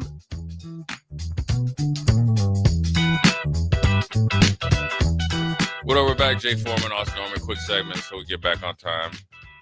Appreciate Dr. Finn stopping in from AMI, always dropping some good knowledge and nuggets on all things, obviously, with the Deion Sanders surgery, then also hydration and how it can help you as an athlete. But then also if you're out there in the elements doing anything, even grilling. I appreciate all the ticket listeners. I am now going to get getting busy back on my smoker. I do have grill, and I have 2 grills. It's only day 1 of your sample size, though, Jay. I know. We're going to get we're going to take the today's results. Mm-hmm. We're going to have a conclusion by Thursday or Friday. I think I saw the most votes for RecTech. RecTech is in the lead. Okay. But we're going to ask again tomorrow. But is that what you want? It's up there on my list. Okay. I've seen RecTech caught my eye, and I know what I'm doing. I'm about to go research RecTech tonight. And appreciate you guys texting in, commenting on Whiteboard Wednesday. We'll have it, kind of extended old school inside the huddle. you know, kind of obviously brought to you by AMI and Fast Mike's Hauling or something like that. Let me just say, we did get a comment from someone saying, "Great radio, guys." LOL about the Whiteboard Wednesday. Yeah. Well, yeah, it is. Yeah. Get to the stream. That's the Right. point. Yeah. It's a visual perk for those of you who follow us on stream. I know maybe you're driving around in a car, in which case, sorry, but guess what? If you missed it, you want to see what we're talking about, you can go back to Twitter, you can go back to Facebook, you can go back to YouTube, and you can watch everything, right? You get a double dip. Even better for you. I mean, we'll find a way just to you know, obviously clean it up. I have to like podcast it where people, you know, subscribe to it or whatever, but we'll definitely you know, continue along with it, or we'll just tease it and then they'll have to go and subscribe to it. And then when they have to subscribe to it, they'll be mad that they have to subscribe to it. So we can't make everybody happy. Hey, That's by the way, works. we're 1,300 followers away from 10K. Oh, we got to We're get like that. 130. I We got to get that by the end of the month. think we're only like 130 away, actually. Oh, 130. I think. Oh, yeah, that's the end of the week. We can do it. Yeah. Come on, people. We need 130 subs, I more think. people to send in than what Come on. they want me to get for a grill. Then you're Easy done. peasy. Yeah. That's all we need. Anyways, appreciate you guys listening, comment and texting in. Jay Foreman, Austin Norman. We'll holler at you tomorrow.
This is James Harrell with NP Dodge Real Estate. When I became a licensed realtor, I wanted a brokerage that would help me grow in my new career. I found that in Lincoln First Realty. When Lincoln First was acquired by NP Dodge, the training and support I received only got better. I love knowing I have the power of the NP Dodge brand behind me. I would recommend NP Dodge to new agents looking to jumpstart their real estate career and to current agents who want to take their business to the next level. Expand your career with NP Dodge. Call Eric at 402-434-20